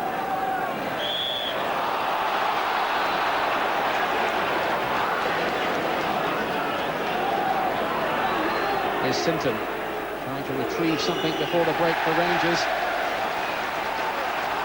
Eats in very, very quickly on him. Great play from Collins. He was the first to react to the quickly taken free kick. It's his confidence so high now that he's an England player as well.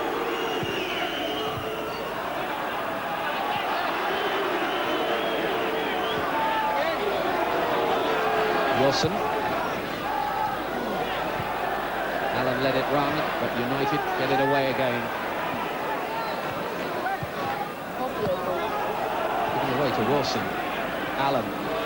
Caught late by Ince by the look of it. Yeah, that was a free kick, all right. Good skill from Bradley Allen, quick feet. That's what he's got. It's very, very quick. Tight little situations, and that's what fools him. Look at the way they move the ball very quickly, and Collins just caught out there. So what can Rangers conjure up here? Clive Wilson with the free kick. Schmeichel like a giant off his line. It's a piece of cake, that, for the big man, it really is.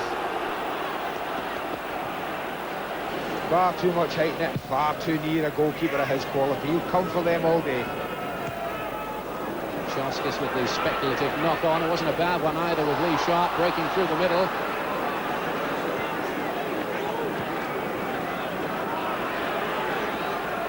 Here's Ian Holloway. It's a good nod-on to Bradley Allen. Well, they needed a goal, didn't they, before half-time, and Bradley Allen's given them that lifeline.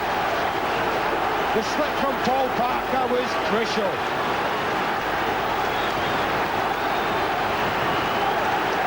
Well, the predatory instincts of the Allen family. 10 years the younger brother of Clive. Yeah, you see the slip from Paul Parker. Schmeichel thinks he saved it, but wasn't that very bright and very cool from another youngster on the pitch? Really quick thinking from Bradley Allen. Now, here's Ince. That could sting United a bit. They look for the instant response. Kanchelskis closing in on this one with a header. I think they're too tight. Well, I think you've been kind, Ian. I think someone with better aerial ability there could have dealt better with that ball. Well, you daren't blink here at the moment. Parker. This is really set up brilliantly, certainly for us neutral observers. Sinton. Long towards Impey, who gets there. Allen. Down to Paul Parker, and happily he's all right again. He's had his fair share of injury problems since his move £2 million move indeed to Old Trafford. Won't be happy though. Alex Ferguson, his team had gone in at 2-0 at half-time. You really do feel there would have been a mountain to climb for Queen's Park Rangers. 2 minutes before the interval, a slip from Parker. And Queen's Park Rangers have suddenly got the bit between their teeth and can sense a real comeback here. Really was a very, very well taken goal by Bradley Allen as well to put Rangers back in business here. Now here's Wilson. Not long, Bardsley's in there and Impey! Well, David Bardsley got forward to use his height at the back post. And again, I'm not just sure whether Andy Impey could have done better here. The ball's knocked down and Impey and Pallister go for it. Impey certainly gets there first. Horrible bounce for him there, wasn't it, Andy? It was nasty, it was a nasty height, Ian, and that's probably what made it difficult for Andy Impey. But in that situation we're talking about, he opted to try and put power into the shot. And perhaps a mind of a Ryan Giggs there might just have been able to have lofted it into the far corner. But that's easy for me to say up here. Pinchalskis. United very positive. Pinchalskis on the left foot, takes a deflection, and Roberts in the end, I think, was glad it did. It certainly helped him, the deflection. Not so sure whether it would have beaten the dive of Tony Roberts, but the deflection just drifted it into his body. Now this game at the moment gets better and better. Sinton. Wide to Bardsley. Angled, Impey. In there as well. Holloway, typically tenacious, winning it back. Allen looking for the deft turn. Alistair had read it. United, at the moment, just being asked one or two questions. I don't think we should have half-time, Ian. It'd be a shame. It's been such a fabulous first half. We should just scrap it and just carry on in the next 45 minutes.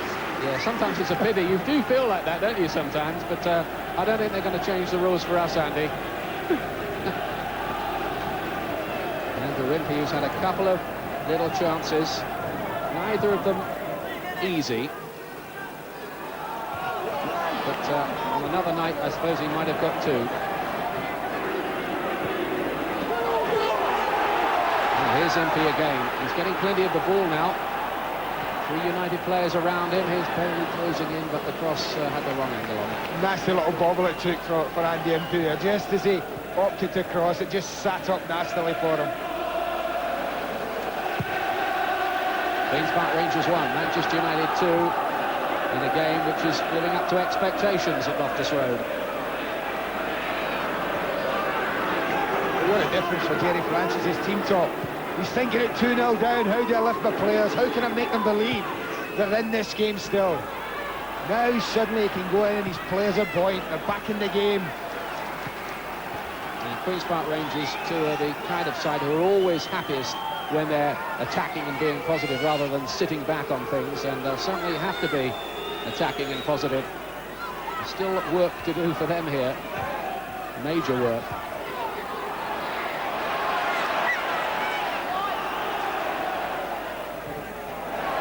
Wilson eventually gets it away. And there goes the whistle to end a first half which was excellent value for money. It really was. Paul Ince with that bicycle kick goal, a marvellous little piece of improvisation from him to put United ahead.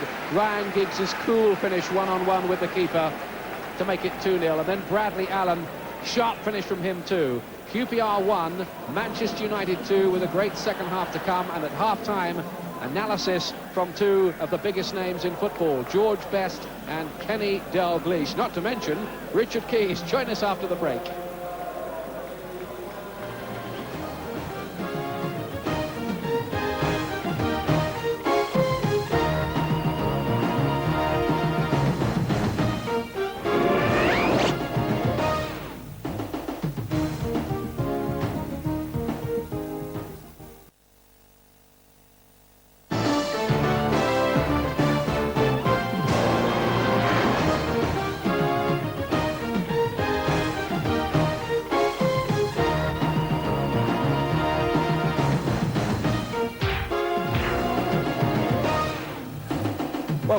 the Monday Night Football half-time. Queen's Park Rangers 1, Manchester United 2. 7 shots from Rangers, 5 from United, but they lead. 3 of Queen's Park Rangers on target, 4 from United.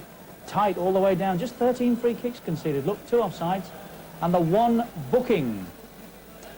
There's a gentleman in air, incidentally, tonight. Got £65,000 riding on this match. That's his prize from a 12-match accumulator if United win.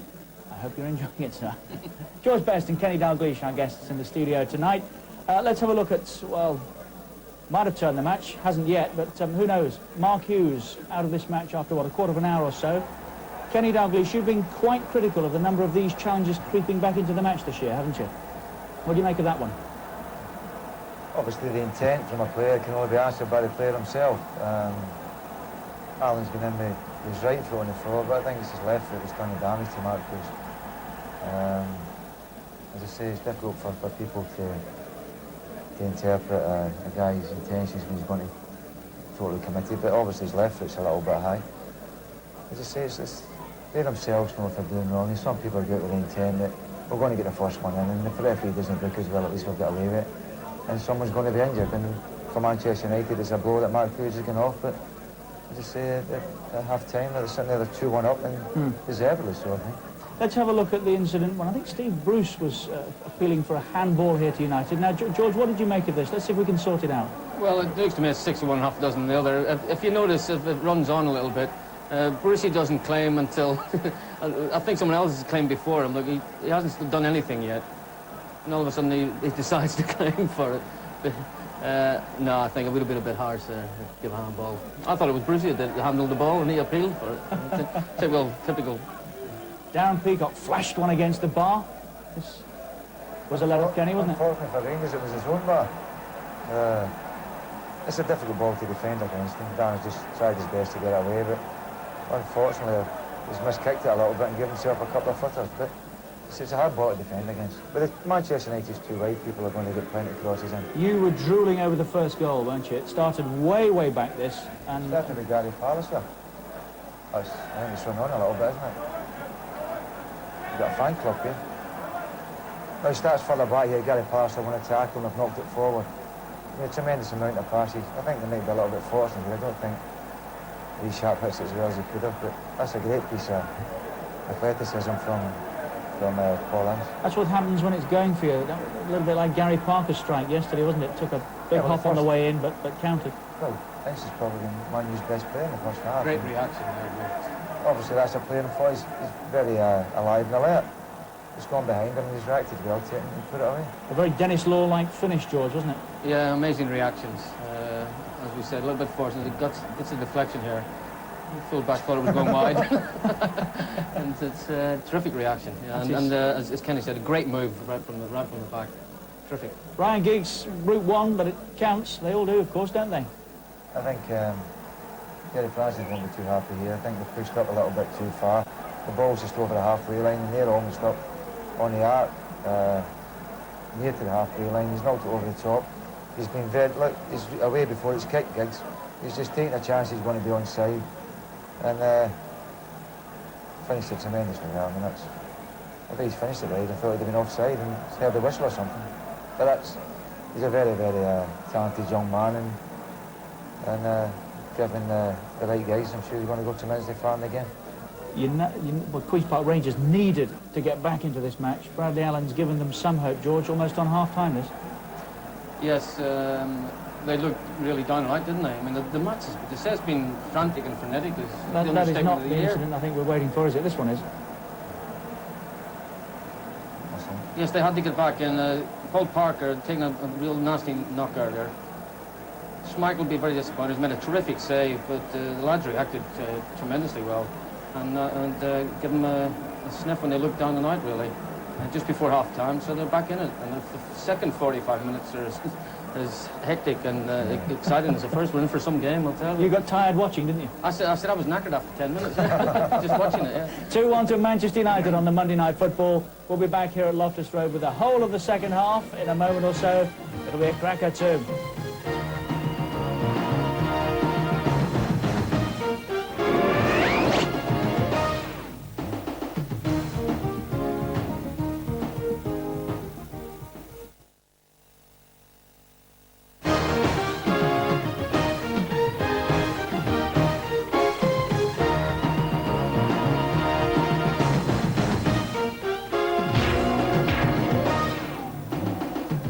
Welcome back to the Rangers Stadium. 2-1 to Manchester United at half-time. Commentators Andy Gray and Ian Dark.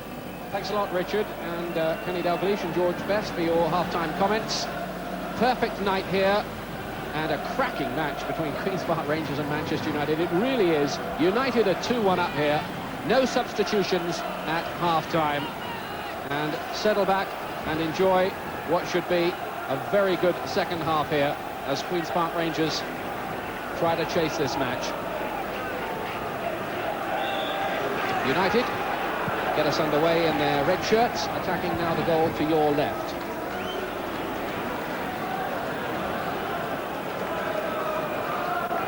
United on this really splendid run, which has included wins over Coventry, Spurs, Oldham, Manchester City, Norwich and Arsenal, and draws with Sheffield Wednesday and Chelsea. The good news for United, by the way, is that Dion Dublin will also be available within the next month or so. He should be training again next week, Alex Ferguson says.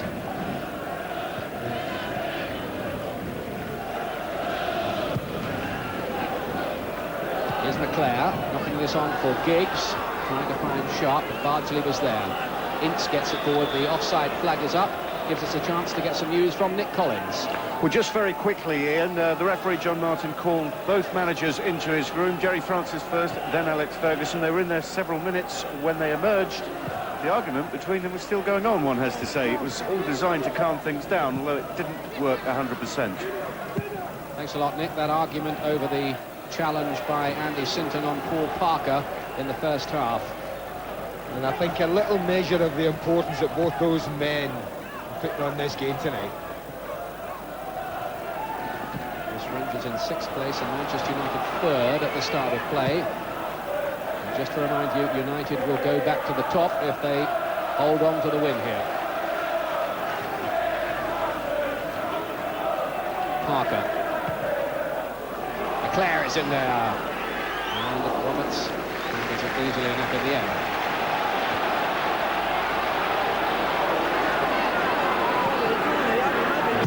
Who's now an England international, of course.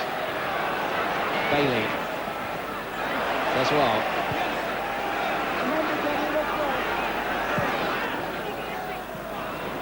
It's chesting this one down, but Rangers have it back again with Barker. Out to Andy Sinton. And he can hit them with the right foot from this kind of range. Schmeichel shouting at his defence there to try and close Sinton down. Well, he comes inside Andrei Kanchelskis, and Paul Parker just stands off. You do feel that Paul had to put him under a little bit more pressure there and not allow the shot. Well, you remember that Andy Sinton scored that absolute cracker on the opening day of our Monday night football against Manchester City. Got a hat-trick recently too against Everton.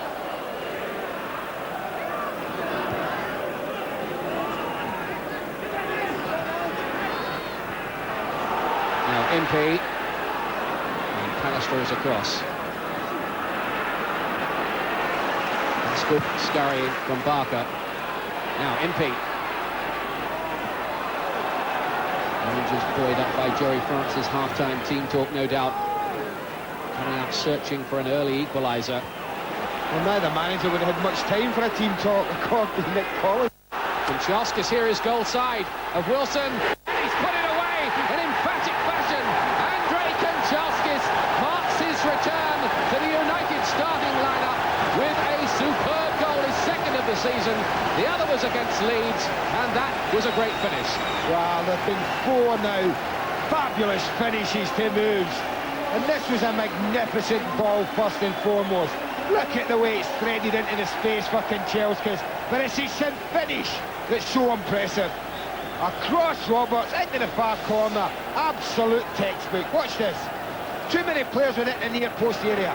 Not Kanchelskis. Across it goes. That's always going to be a goal there.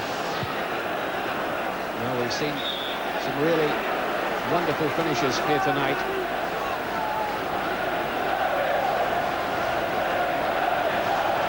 Andrei Kanchelskis, the 23-year-old Ukrainian, is the man currently in the news at Loftus Road.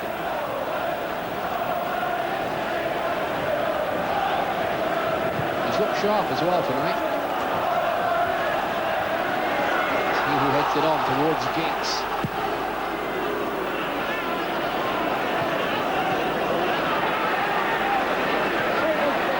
Now Bailey.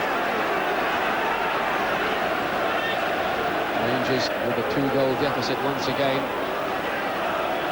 And they find another response.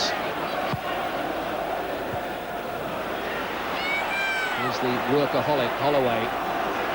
Bardsley whipped in low, but Leicester was covering on the near post. Holloway again.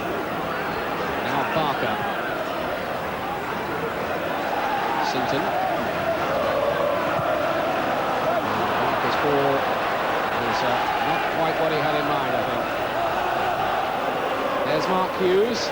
Well, it looked bad for United when he had to go off early on.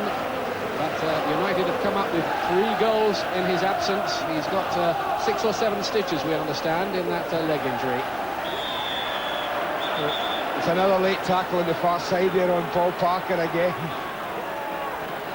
I think John Martin may take some sterner action this time, Ian. Simon Barker, I think, is the culprit. Well, Parker. Let's just have a look what happened here, Andy.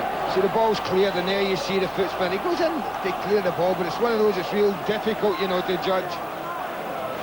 I've seen those happen many times. It's his follow-through after he's cleared the ball, Paul Parker, that catches the soul of the incoming player, and it is real painful. I'll tell you something, Andy. If Paul Parker's back among friends at Loftus Road tonight, he'd hate to meet enemies, wouldn't he? I don't think that Alex Ferguson is too impressed. And Jerry Francis, who was in a little contretemps with the rival manager in the first half. Poor old Paul Parker. It has not been the happiest of returns personally for him. I mean, look at the ball from Sharp there. It's absolutely perfect for him. But it's here, it's 2 touches is important. First one sets it up on his right foot. The second one, we always try and tell young players, that type of angle, go across the goalkeeper. What a ball from Lee Sharp. Andrei Kanchelskis with the emphatic finish. I must say Lee Sharp has taken the eye tonight. And he was saying that when he caught the viral meningitis, first of all, he thought his number was up. It can be potentially fatal. Luckily, he had a milder strain of it. And it's good to see him back in action. Not that Queen's Park Rangers are currently thinking that. Sinton trying to find a way through. Irwin finding a substitute, Phelan. Untouched football from United. Ball gets a little bit tight. Leicester. Dennis Bailey. Miss Bailey needs a step ladder to get into some of those aerial challenges with big Gary Pallister. Here's Clive Wilson. United 3-1 up. And set, it would seem, to go back to the top of the Premier Division. But are there more twists and turns in this plot yet to come?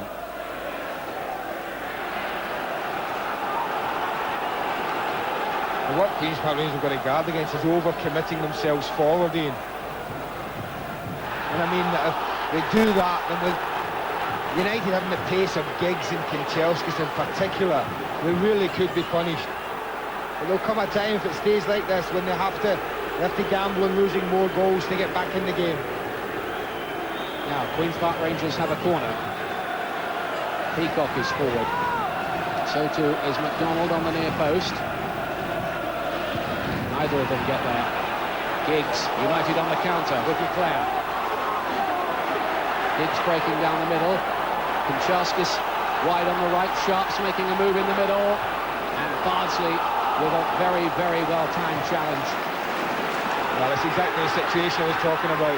They're defending, but they break very, very quickly, using Kanchelskis' pace.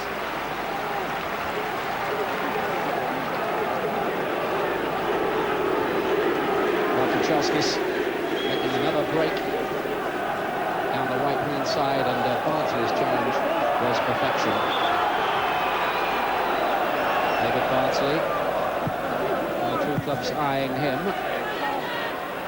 And Rangers signed no deal.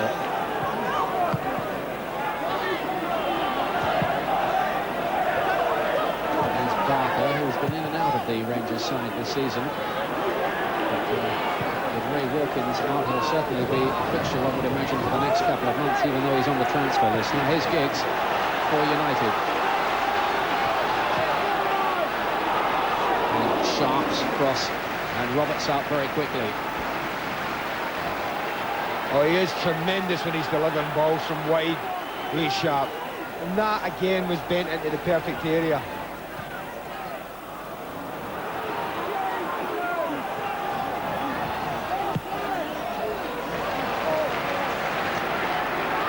Now, here is Bardsley. Leclerc. Now here's Kanchelskis, Wilson, Sinton.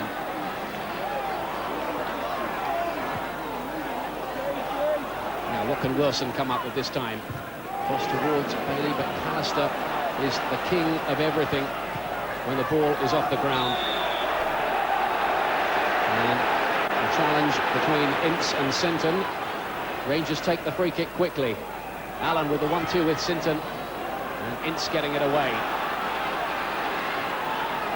Now here is Bardsley. McDonald is there, dropping down for Bradley Allen, but the flag had gone up. I think the whistle going for a foul. Alan McDonald on big Gary Pallister. They're the two big men clashing. And the referee judging that Alan McDonald was an illegal challenge. I'm not so sure there's an awful lot in that, Ian, seeing it for the second time. Perhaps Alan McDonald a little harshly done by there. The difficulty they've got, Queen's Park Rangers, in many ways as well, is when they get the ball 35, 40 yards from goal. More often than not, Manchester United have 11 men, even in that small area between the ball and their own goal. Here's Lee Sharp again for United. Giggs. Nicely into McClare, and Wilson with the important foot in.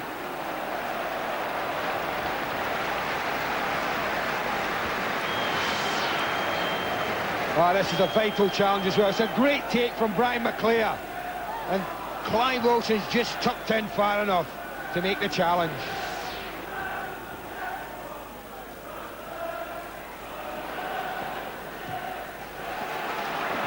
Andrew Impey. Chance to run Dennis Irwin, which he does. Irwin is across very well. Getting good goal-scoring form as well this season, Dennis Irwin, as well as defending the Republic of Ireland international, who was once given a free transfer by Leeds United, which is a bit hard to credit these days. Here's Impey's corner. Peacock trying to reach it. And United stoutly defending their 3-1 lead. Tell you what, there was another hand flying about in there as that corner came over. Wilson. Rangers pushing forward. If they were to get another goal, this really could be quite something. And it hasn't been half bad, has it, already? Look at this from McClare. Support arriving. He looks up, he tries to find Sharp. Now Giggs. Might still be something for United. It's still Ryan Giggs. Feeling looking for the flick on. And Rangers just can't get it away. It was looking for something very spectacular. Now here's Impey.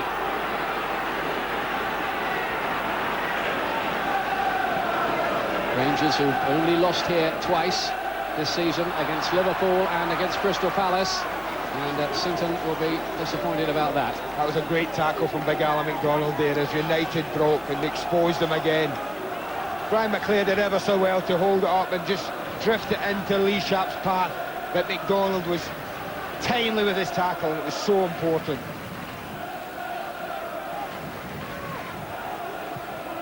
Steve Bruce.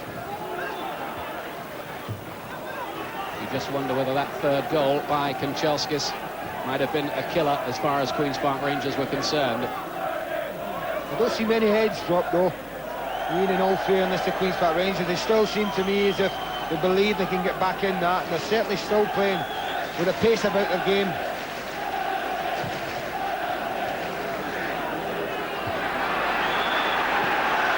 Pallister was doing a spot of pushing on Bradley Allen.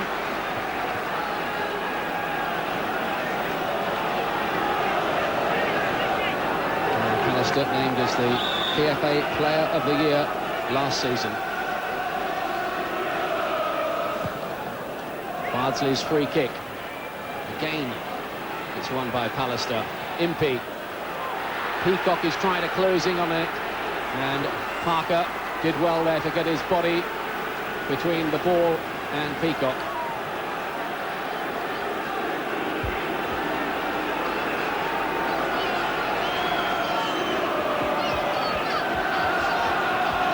Here's Sinton's corner for Rangers.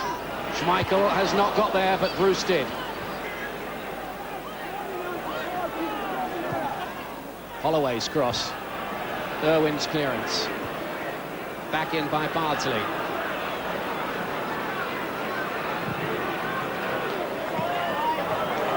United penned in their own half for the moment. Here's Holloway. And an offside flag had gone up on the right-hand side. You can see the difficulty, can't you? I think United are quite happy to absorb pressure. They really have great belief in their defensive ability. It's a very, very close decision, but big Alan McDonald, I think, probably fractionally offside. I don't know what he's doing up there, the big man. There's the offside count, only 2 apiece. And from this observer's point of view, that's good to see. Certainly makes for flowing entertainment.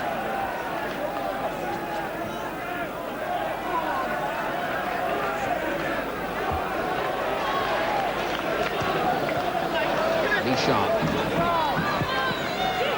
Curving cross. Kaczynskis was trying to get there ahead of McDonald, but the Rangers keeper was always going to be the winner there. I just wonder if Jerry Francis has got in his mind thinking about using big Gary Thompson. Certainly as the second half goes on and they don't manage the breakthrough, if they then are forced to knock more longer balls, then certainly the physical presence of Gary Thompson, who we all know is very, very good in the air, that certainly might pose the Manchester United central defenders a bit more of a problem. Here's Holloway, who's been suffering from food poisoning and lost 11 pounds last week. Fit now, Bailey. Allen. And they can't get it out to Sinton because Ince is there. He's everywhere. He really has been everywhere tonight, Paul Ince. Wherever the ball's been, whenever a defender he's looked like he might be in difficulty, up popped Paul Ince to help him out. You'd certainly like a pound for every yard he's covered, wouldn't you?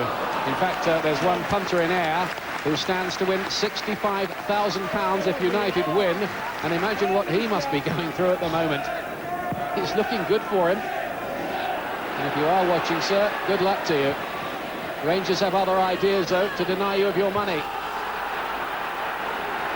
Phelan.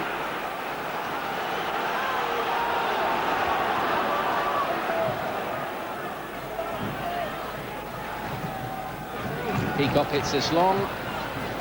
Comfortable catching practice for Schmeichel, who's got a great long throw, and look at that! Just look at that for McLeod. He threw it 3/4 of the length of the pitch there, Peter Schmeichel. It really was quite astonishing. Don't sound so surprised he does it often, Ian, I tell you.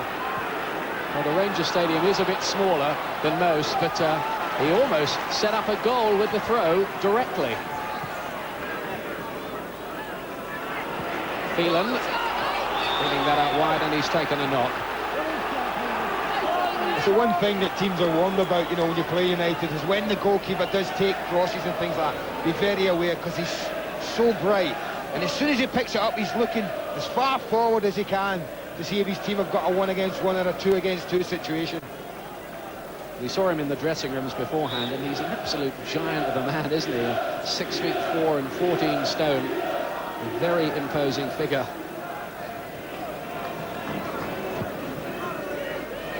Pallister.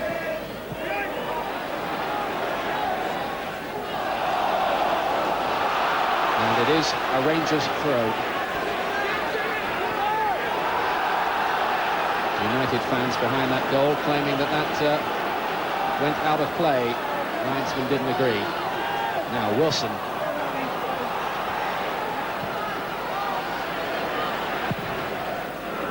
There's no doubt about it. Queen's Park Rangers have certainly missed the power and pace and the aerial threat of Les Ferdinand tonight, and what side wouldn't with the form he's been in this season.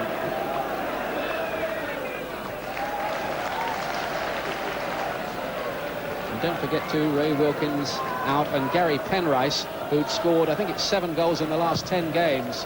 So that was a loss too for Rangers. They are having to take on United with depleted forces, but remember too, United without Mark Hughes and Eric Cantona. There is Ray Wilkins. He's on crutches at the moment, and we wish him the speediest of recoveries. Real freak accident outside the team hotel in Middlesbrough.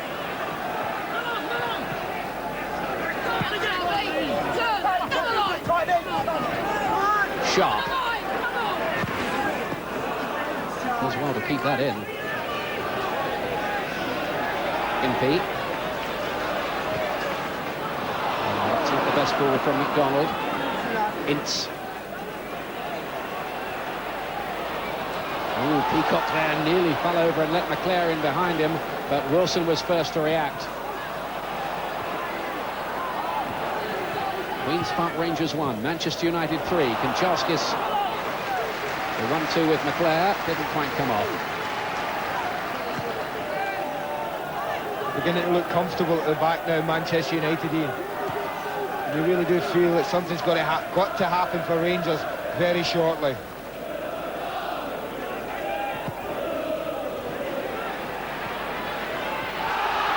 Looked like a push by Pallister and was on Andrew Impey. It'll give Queen's Park Rangers an inviting looking free kick. It's unnecessary, I feel that. It's always annoying, and Alex Ferguson will be particularly annoyed. And the Impey isn't going anywhere. It's a difficult ball to control. And really the defender just needs to hold him up there and not be giving away needless free kicks and added pressure. Bardsley's free kick.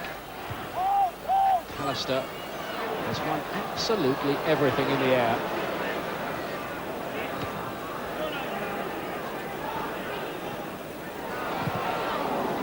Wilson getting away with that.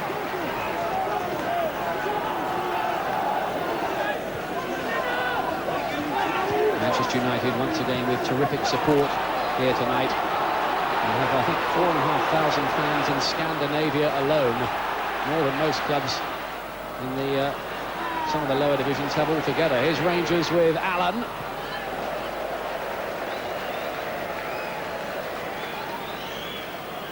It's worth the try. He didn't get hold of it though. No, it's one of them. If your luck's in, it flies into the top corner. It wasn't to be for Bradley Allen there. Offside, Dennis Bailey.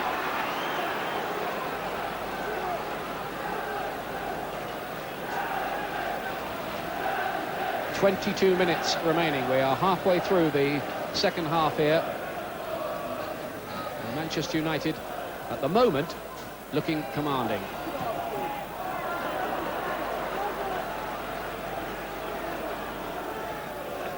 Alex Ferguson off his feet there and still looking to make little tactical amendments and keep United's concentration going. What he's trying to do, sorry, and what he's trying to do there, he wants the two front men to play wider apart.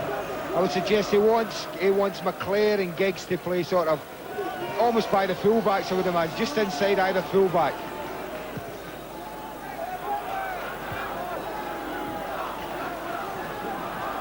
Pallister. Giggs is making a run for him down the right. There he is. Now Kanchelskis. Giggs again. Typically jinking run from him. Ince had got into the penalty area.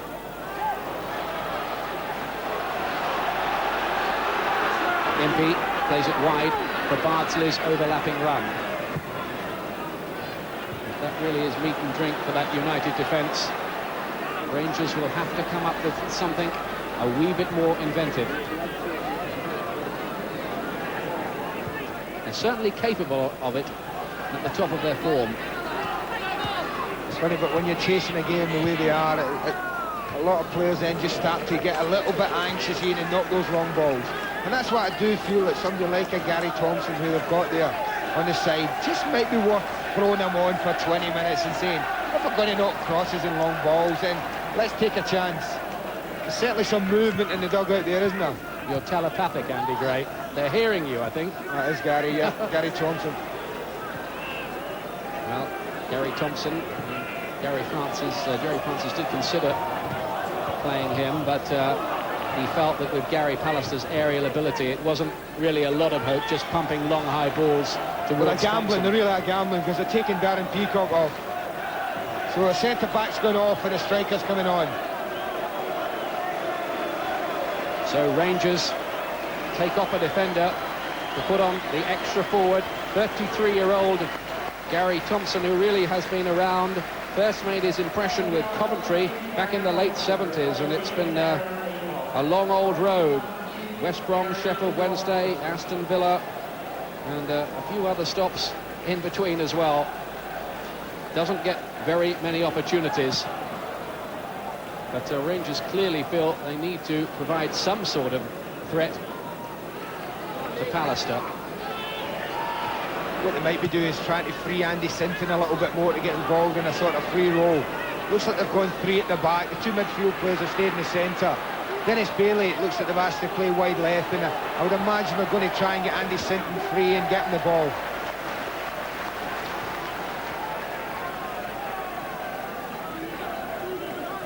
Andy Sinton, who's produced any number of typically darting runs tonight, but has never really managed to unlock that Manchester United defence.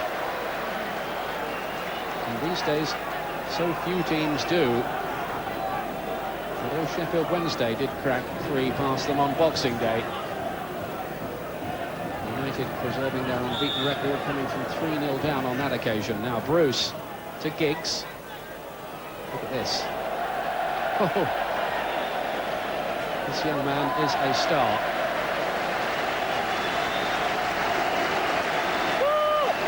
Lovely to see that kind of thing, isn't it? With such confidence, the youngster, isn't he? Great belief in his own ability.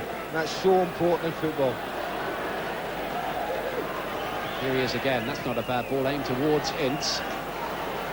Good covering from Rangers, though. Now Sinton. Here's Thompson looking for his first touch, but he's denied it by Parker. And Thompson wins the ball back with that challenge. Well, that's typical of Gary Thompson. The one thing he will do in the short time on, I'm sure, he'll let the defenders know he's around.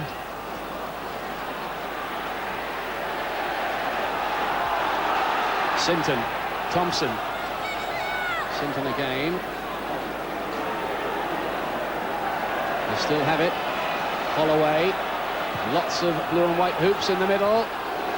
Thompson going up in his first challenge with Pallister, but once again Mount Everest alias Gary Pallister is the winner.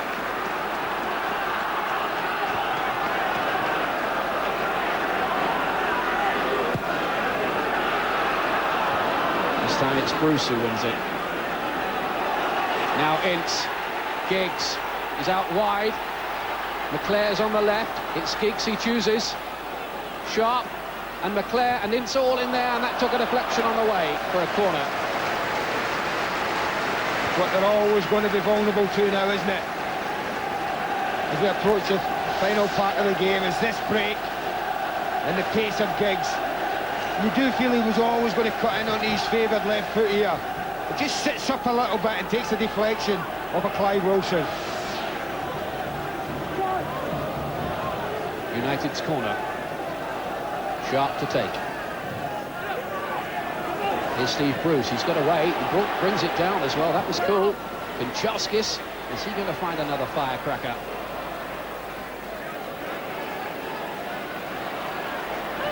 Bruce again.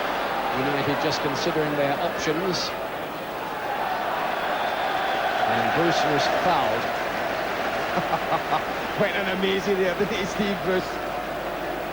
So what am I doing in the right wing? Get in the middle there. He's many things, Steve Bruce, but a right winger, I think, is not one of them. But he got United the free kick. And Chelskis.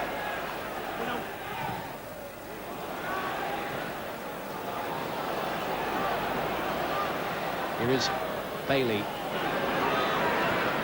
Easy for Irwin.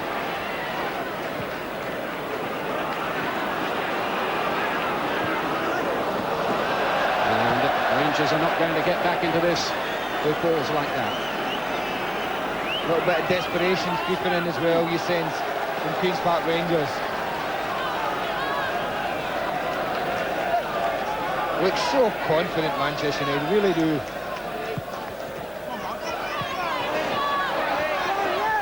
Sharp.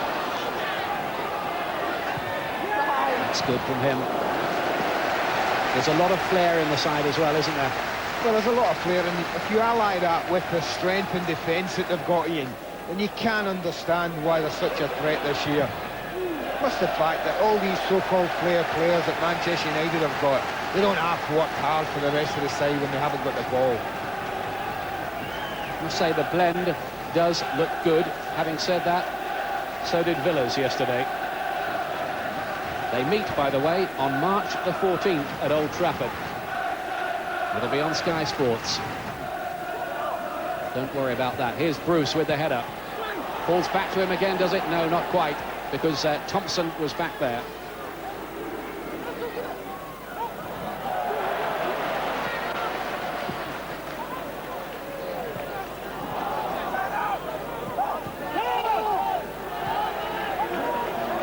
Away. And now here's Bartley.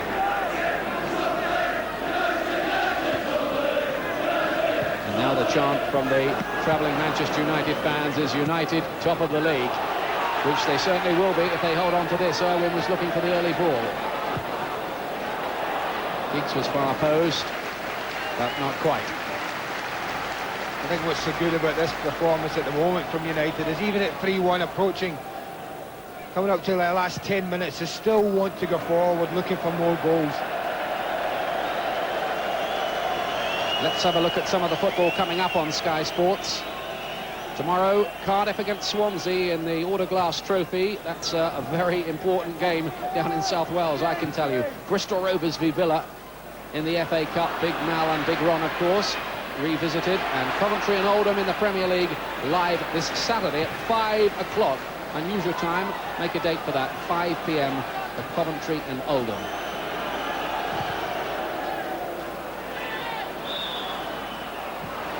Offside. And it was Bradley Allen who was offside, and I think he's in a bit of trouble. He's certainly offside, but whether he's trying to gain any advantage or whether he's actually interfering with play, he's been sat like that for about the last 2 or 3 minutes. It's an anxious look at his watch for Jerry Francis, and understandably so. But I suppose a lot happier Alec Ferguson. Well, 6 managers since Sir Matt Busby have tried to bring the title to Old Trafford. Wolf McGuinness, Frank O'Farrell, Tommy Docherty, Dave Sexton, Ron Atkinson, and now Alex Ferguson as number 6. Will he be the one who is successful? Bradley Allen there. What's the matter with him here, I wonder? Let's have a look, Andy. I mean, the way he stretches there with his right leg. Not so sure whether he's just got a little bit of cramp in that. It looked like that they were stretching it. It looked like the physiotherapist was just stretching his calves out a little bit there. But he certainly had to work very hard tonight, Bradley Allen. Well, happily he's all right again. Remember last year it was Queen's Park Rangers who posed the first question marks about United's title challenge with that 4-1 win at Old Trafford. So I think victory for United tonight, if they do hold on to it, would be that little bit extra sweet for them, because they keep on being reminded about that particular game.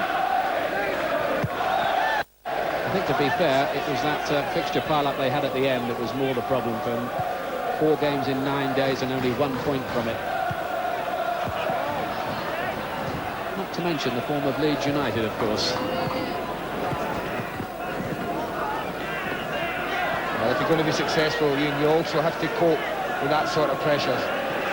All the sides that have been over the years have been able to cope with playing with 4 games, 5 games, whatever, in short spaces of time. That's what's made them the successful sides.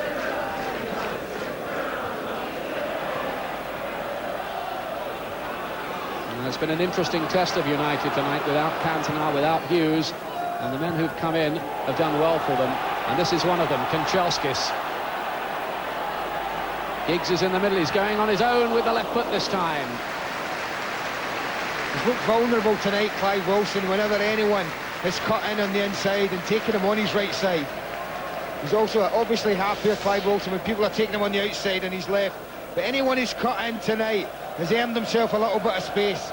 But Chelsea's can't just keep the shot down. Doesn't look half a bad player for a reserve, does he? And I think that's the thing that the rest of the Premier League are acknowledging, is that he really has, Alex Ferguson, got a real strong squad. You know, how comfortable must it be for him to lose one of his strikers and then just be able to put in someone like Ryan Giggs? I mean, what a threat he poses to opposing back fours. Bardsley playing this long. At the moment, Queen's Park Rangers not providing much of a threat to United's 2-goal cushion.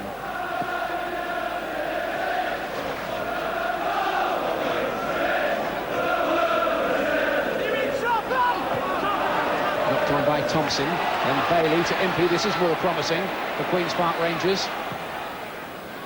Bradley Allen trying to reach it, drops for Sinton. Danger here. Thompson trying to get there with the head. Now Impey. Holloway's low ball is not the right one because it's easy in the end for Steve Bruce.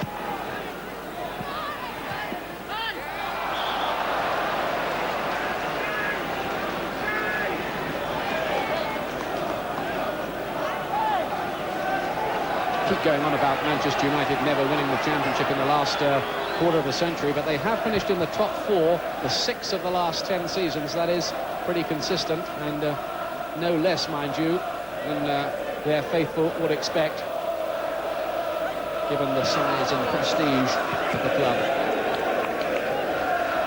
What the faithful expect, Ian, is a championship sitting at Old Trafford. Will they get it this time?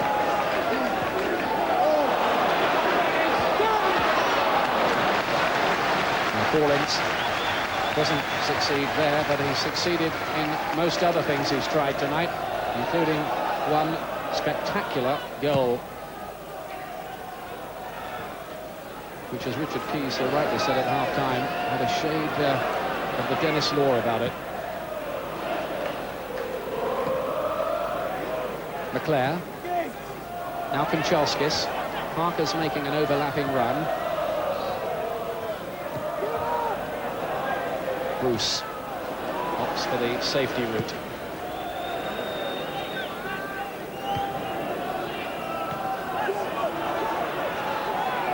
There's the Ukrainian Kanchelskis again. Bruce only to Sinton for Rangers.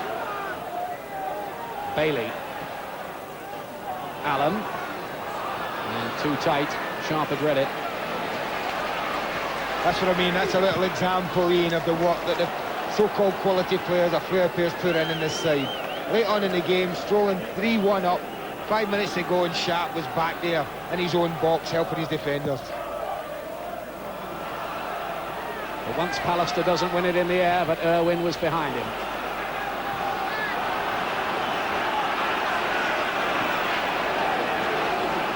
Dennis Irwin, who has the distinction of appearing in 3 successive League Cup finals for Oldham and Manchester United. Now Bardsley. Thompson out now to Sinton. No room for the cross. At the moment, every avenue is a cul-de-sac for Queen's Park Rangers.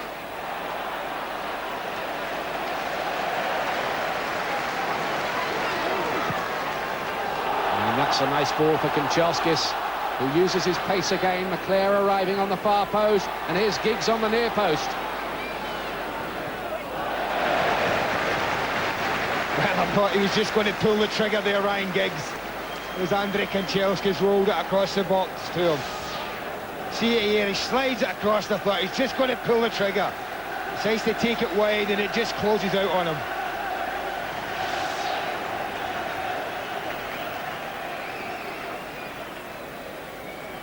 Well, there's been a lot of style about United's performance tonight. They have a corner now. Pallister with the dummy. That's another corner.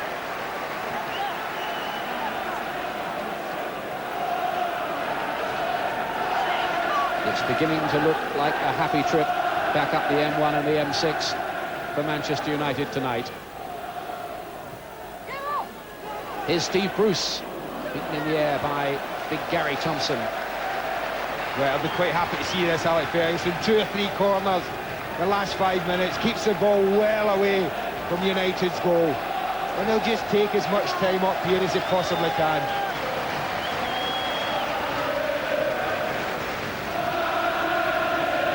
There's some of the jockeying for position that goes on in any Premier Division game with the corner. It arrives here. Bruce is there with the header and knocked in by Giggs, is it? Free kick against Steve Bruce on Gary Thompson. John Martin was very quick on the whistle there. I think he felt that Steve Bruce uses an arm here. So watch the corner come over. Just watch Steve Bruce here. Just leans on Gary Thompson slightly. What a great save though from a goalkeeper. He wouldn't have known a free kick had been given. I'll tell you what, there would have been a furious row about whether that was over the line or not. And we were saved all of that because Bruce had been doing some pushing. Good action though. Leclerc. This is promising for United. Kanchelskis again. More players arriving. Giggs can't get there because McDonald got the important foot in. And yet another Manchester United corner. This is exactly what Queen's Park Rangers don't want, as it eats into the fast diminishing time available.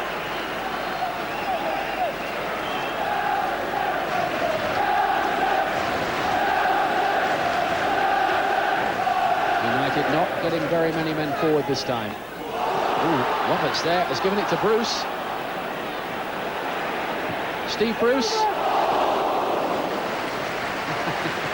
Sensed a little bit of glory one felt there, didn't he, Steve Bruce? And Roberts doesn't quite collect it. As it drops down here, I think if this had been early in the game, I'm sure he'd be looking for someone else. It's late on, senses a little bit of glory. The finish not quite there. And this relieved man in the ground was Tony Roberts.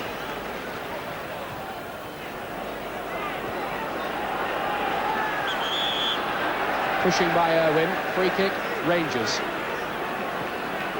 But under 3 minutes remaining now.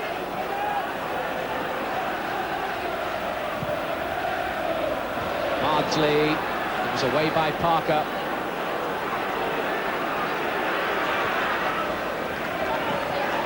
Parker, Bardsley, on the left foot, not a bad try, but it's not going to trouble Schmeichel from that kind of range.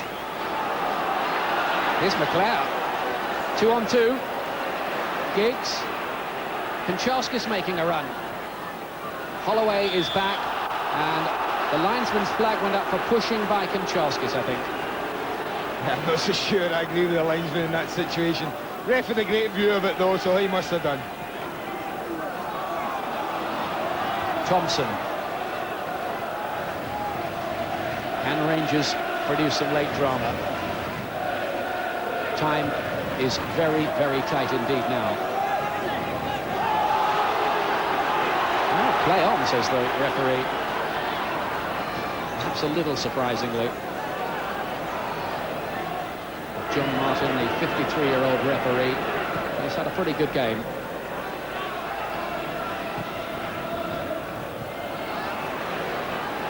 Phelan, who's won Division 3 and Division 2 championship medals, and he'd love one in the Premier Division.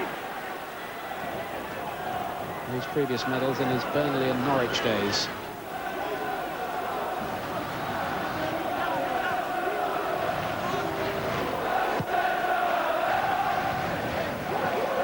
Well, it's really boiling into a juicy run into the Premier Division Championship. There's no doubt about it.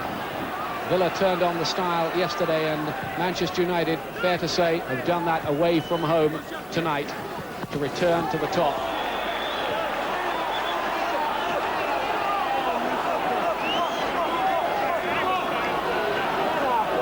Lee Sharp down injured.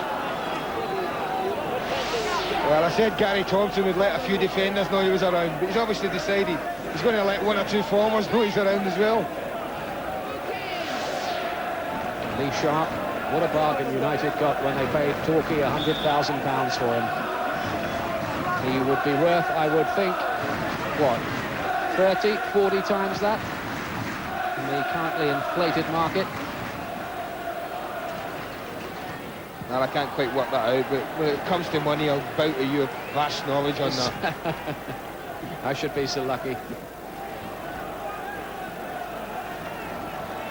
Well, it's easy, isn't it? 100,000 times 30, 3 million. I'll send Andy to his arithmetic lessons after the match. Giggs, low and hard, interesting ball. No red shirt there. Sinton away for Rangers. Bruce. Wilson. Bailey. Sinton. With possibly one of the last chances Rangers will have to run at this United defence. Phelan is back there. And I must say, Manchester United, especially in this second half, have looked solidity itself at the back. You can see why they give away so few goals, Andy.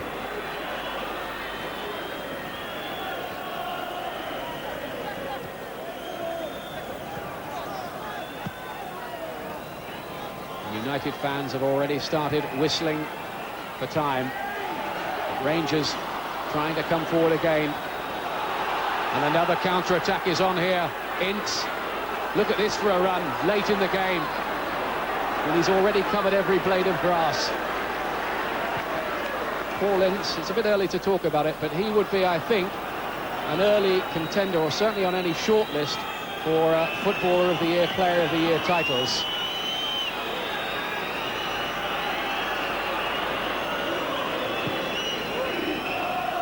Sinton cannot control it. Parker, his old mate, is going to have the last laugh despite being in the wars here. Kanchelskis, Giggs is in the middle. United could grab a fourth, but Kanchelskis just wanted to do a bit too much that time and says sorry to his teammates. They've just been guilty of over-elaborating a little bit when they broke there. Ryan Giggs was miles in the clear, and really, Kanchelskis just needed to roll the ball across the box for him. Rangers with Bradley Allen, their goal scorer. Freak deflection, Schmeichel gets there in the end.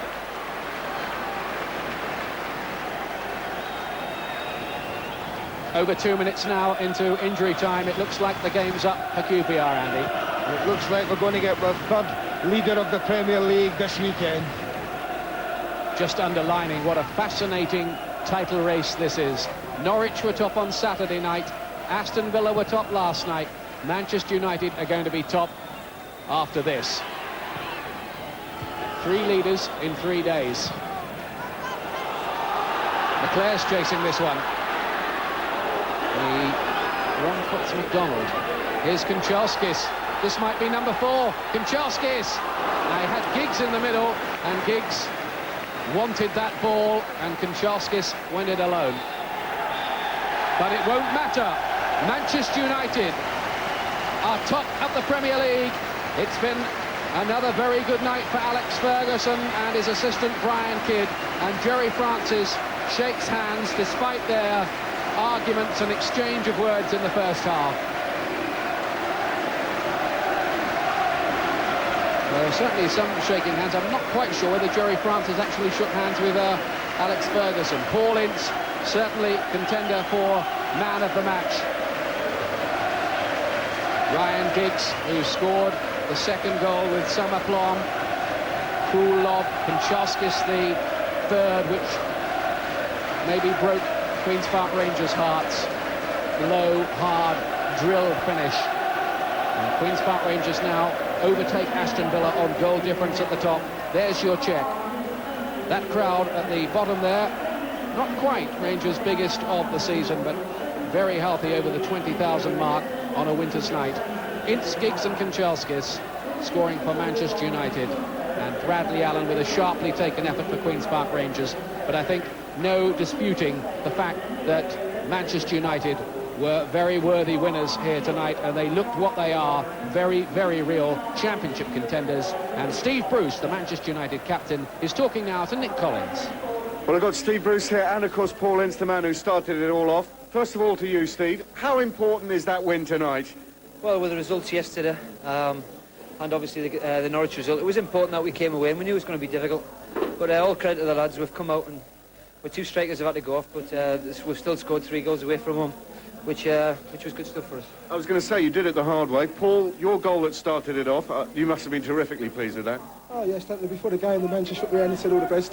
Hope you score. And obviously I did it. It's one of those things where I've been doing in training, not just mucking about, you know, and I can't say I practice it, but muck about, and obviously it just comes to me. It's just an instant reaction, centre-forward reaction. Your form in general, though, this season, you're being very consistent. Anything in particular you put this down to? Well, I was only a bit of answer for this question.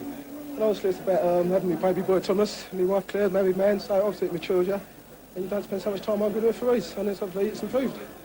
Steve, do you feel that the fact that Villa scored 5 yesterday made you feel, right, we're going to go out and show just how good we are?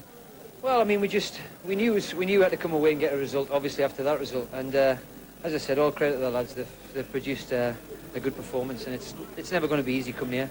QPR are a good side, and we've come here and played really well. A lot of people are going to say it's going to become a 2-horse race now between yourselves and Villa. Is that how you see it?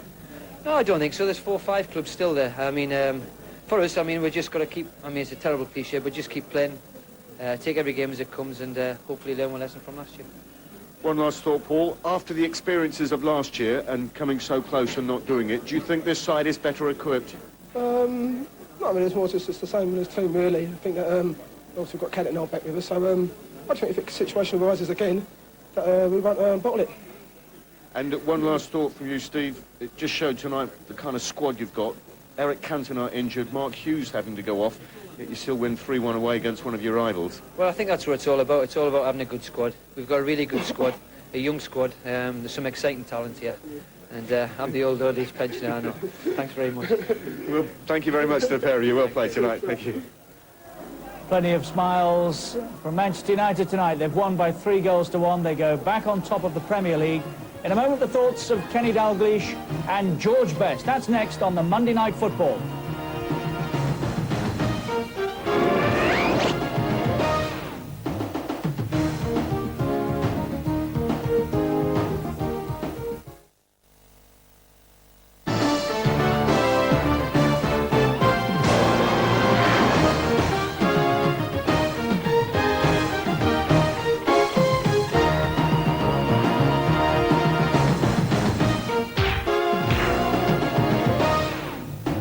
Welcome back to the Monday Night Football. Queen's Park Rangers 1, Manchester United 3. 20 shots between them, 10 apiece. 5 of Rangers on target, 6 of Manchester United's, and they made 3 count. 14 corners in total. It flowed, didn't it? Not too many free kicks and just the 6 offside decisions. 1 booking. George Best and Kenny Dalglish are our guests. Kenny, what do you make of all that? I think obviously Manchester United deserve to win. Queen's Park Rangers try to push forward a little bit in the second half, but Chelsea scored a good goal early in the second half, and I think that really took the wind out of themselves. Then latterly they tried to push on, he took a little bit of chance, tried to go 3 against 3 at the back, but obviously couldn't break them down. George, you got a breather in the second half. It slowed down, didn't it? It had to. They couldn't have kept going like that. It was it's all right, but a very confident, competent performance from Manchester United. Big crowd here to watch some big support, and got home very happy. Nice trip back home, but as I say, look very confident. When you're losing class players and can still produce a display like that, it looks well. Is it title-winning form? Well, if they keep playing like that, there's no reason why not. A lot of other teams are going to have a big say in it, obviously. But the one thing they are doing now is they're knocking the ball in the back of the net. I mean, for a spell there, every time they attacked, they looked like they were going to stick it in the back of the net. Scored 3 away from home. Doesn't matter where you're playing. I know QPR had a few players out injured, but it's still a very confident performance. Well, Pauline's got the opener. Let's have a look at it again. Kenny, you take this one. You enjoyed this goal, didn't you? Yeah, I think, as I said earlier, it starts a little bit further back, but I mean, Manchester United's passing and movement throughout the whole game was what was causing QPR the problem. And Sharp's bounced up in the right wing here for a change. But as I said, I mean, they've got 4 men in the box, 3 apart from Sharp, and if you get that many men in the box, they're looking for a break, and he gets it. But I mean, he's really sharp here to get it in. He's really sharp. David Barsley's steering it into the corner of the net. I think he thinks he's gone wide. There's nothing you can do about it. Goals don't move, do they? No. Yes, you see him, he puts his hands out here, doesn't he, on the line. Oops. Yeah, wide, but it didn't quite go, did no, it? not quite wide enough. No. Yeah. Ryan Giggs got the second. If you've just come in and missed the goals, they're all coming up over the next moment or so. Second from Ryan Giggs, who was playing through the middle tonight in the absence of Cantona. George, bit of pace here? Yes, he's made a great run. He's timed it perfection. The ball's set up lovely for him. The keepers had to decide. He really had to come out. But Giggs, he put it away like an old pro. But this great run. He's just beaten Peacock there. Perfect timing, and the keepers loved it over him. Great finish. And at this time, it looked like they were going to swamp them. Clinical finish, wasn't it? Looked like they were going in at 2-0 Manchester United, and then Bradley Allen. Typical piece of family Allen finishing this, wasn't it? Got it back to 2-1. Paul Parker's a little bit unfortunate here, slipping over. But he knows where the goals is, Bradley Allen. He's reacted quickly. It's a good save for Schmeichel. Andy Gray said he thinks he saved it. He did save it, but he could have saved a second one. It's just unfortunate. Bang. Yeah. That is a good save. That is a good save. He's just unlucky. He couldn't have done much more about that. And again from inside. He did react quickly, didn't he? Oh, he was fortunate he went that side. That was the way he was moving after hitting it, but he still got to put him away. And the disappointment from missing the first one didn't put him off the second. They needed to get back on terms. Didn't happen. Andrei Kanchelskis stormed away and got the third for Manchester United. Yes, this is a great ball here from Shark. He's picked it up in the halfway line here. Fabulous ball. Kanchelskis is sprinted clear. One touch and stuck it away perfectly. Great run, but as I say, a great ball from Lee Sharp. He's looked up and he's seen him going to make the run. Look at this, fabulous. I mean, any midfield player would have been happy with a perfect ball. He's just caught the defender on the hop, one touch, and bang. From then on, really, it was all over. I thought it had gone away from him for a minute. Yeah, later in the game, he had a couple of chances, some of this, where he did knock it a little bit too far, but he just, as I say, the one touch and perfect. And that was really, that was the writing on the wall from Queen's Park Rangers' point of view. Manchester United just sat back, they soaked them up, and but they three up there, I mean, Pigeons couldn't catch them, and they're quick. And if they're passing it into space, they leave space in behind. Yeah. They just ran on, and that's how he got his goal. I mean, he started running as soon as Sharp took possession of the ball, and they just ran past Clive Wilson. And he's finished. I mean, Wilson did his best he possibly could, but you're playing against passes that go in behind you like that, and players like Chelsea's ability, then you're going to be struggling, and he buried it. Alex Ferguson, the United manager, is with Nick Collins. Well, Alex, many congratulations. A very convincing 3-1 win, but what was the most pleasing aspect of it for you? Well, everyone wants to play. They're passing the ball. Great commitment on the side. I'm proud of them. The commitment they showed tonight never stopped, and it was a great pace of game. And you had to be fit to play in that one. And we were pleased just to come away with the points. And without Eric Cantona and then losing Mark Hughes so early on as well. What is the news on Mark, briefly? Well, he's got 9 stitches, and he'll probably miss Saturday's game, I'd imagine. But and Eric was one of these ones that we weren't sure what to do. You know, he was just almost there, but then we felt that if he had played and got worse, then we'd miss him for 5 games. So we know he'll be fit on Saturday. Well, Paul Ince started you off on the way. A tremendously spectacular goal and a great all-round performance from him. Yeah, he's been playing an excellent ball. As you can see here, he plays to Brian McClare, knocks out away to Lee Sharp. He comes inside, I think. He does. It's a bit of an overhead kick, isn't it? Yeah, it's overhead kick. Oh, yeah. Well, you need a bit of luck in these ones, and he got a little bit of luck, but it's still, nonetheless, he was quick to react to it. He seems to be playing exceptionally well, though, at the moment, Paul Ince. Yeah, he's had a wonderful season for us. He's maturing. He's now just turned 25 now, so in the next few years he'll reach maturity, and hopefully he'll stay that way for a few years with us. Because Aston Villa scored 5 and looked impressive yesterday, did you go into this game thinking we've got to show how good we are as well? No, we've got to do it every week. It's not a matter of what the challenges of other teams can provide against us. It's the challenge that we meet for ourselves. The expectation to play football and win games. It's never going to change. How important do you see this victory in the context of the title race, though? Getting back on top so soon after Villa had gone clear. Well, all wins are important when you want to stay up there. And the nice thing and the good thing for us, I feel, is that there are teams round about us. We've got Aston Villa, we've got Blackburn Rovers, and we've got Norwich. So, and Arsenal winning on Saturday, they'll start thinking that they can be in there too, and they're good enough too. They're going to be 5 teams, possibly 6 teams, who knows, involved. Nevertheless, 3 goals away from home on a night like this, very satisfying for you. Oh yeah, absolutely. We're delighted, yeah. Alex, thank you very much indeed, well done. Keep him there, Nick. You might want to see how the Premier League table looks tonight. Forest are bottom still, but climbing, are they? Oldham, Wimbledon, Sheffield United, Crystal Palace and Middlesbrough in the bottom 6. Then comes Southampton, Leeds United, Tottenham, Everton and Liverpool. 4 of the games giants there, 15 to 12. Top half of the table looks like this. Coventry City, Sheffield Wednesday, who are on a roll now, Manchester City, Chelsea down to 8th, Arsenal, after their win at Main Road, up to 7, Queen's Park Rangers 6, Ipswich 5, Blackburn Rovers 4, Norwich 3rd, Aston Villa off the top after just 24 hours or so, and Manchester United back on top. Very tight at the top, isn't it? We'll be back in a moment or so at Loftus Road. More thoughts from Kenny Dalglish and George Best. Not finished yet on the Monday Night Football.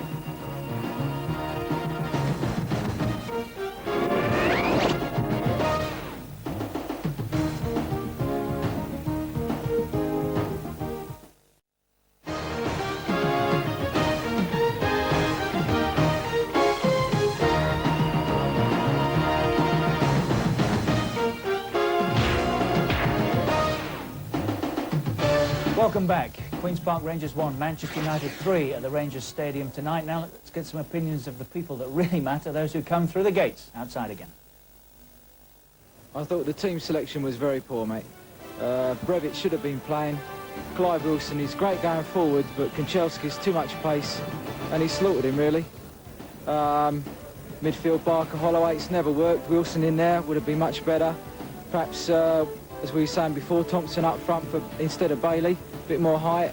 And typical Francis, he leaves it till 20 minutes from the end before he tries anything, and no one seemed to know what they were doing for the last 20. I think it was just frightening that up front with Ferdinand and Penrice out, we've just got no forwards at all. Seems that Allen played well, but he's just his height lets him down. Without Ferdinand to put the ball down to him, he was just not there today, really. But he played well, I thought.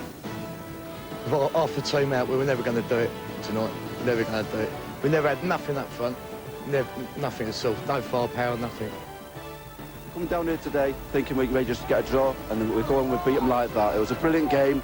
More goals should have been there. I thought there was some very hard football going on. Unlucky for Uzi, but we still have people to come up, and we got the goals like we did. It's absolutely brilliant tonight. Absolutely brilliant tonight. A great omen for me to go back to Manchester. That's our answer to Villa. We lost Mark Hughes very early, but the team spirit was superb. This is our season. Well, I think it just goes to show what a great squad we've got. We were out Cantona tonight, and we lost Hughes very early on, and we still tore the Rangers apart. We should have had 5 or 6. Well, you wouldn't argue with too much of that, would you? But I thought they were a bit harsh on Queen's Park Rangers, George, didn't you? Well, he didn't have many players to pick from, did he, with all the injuries?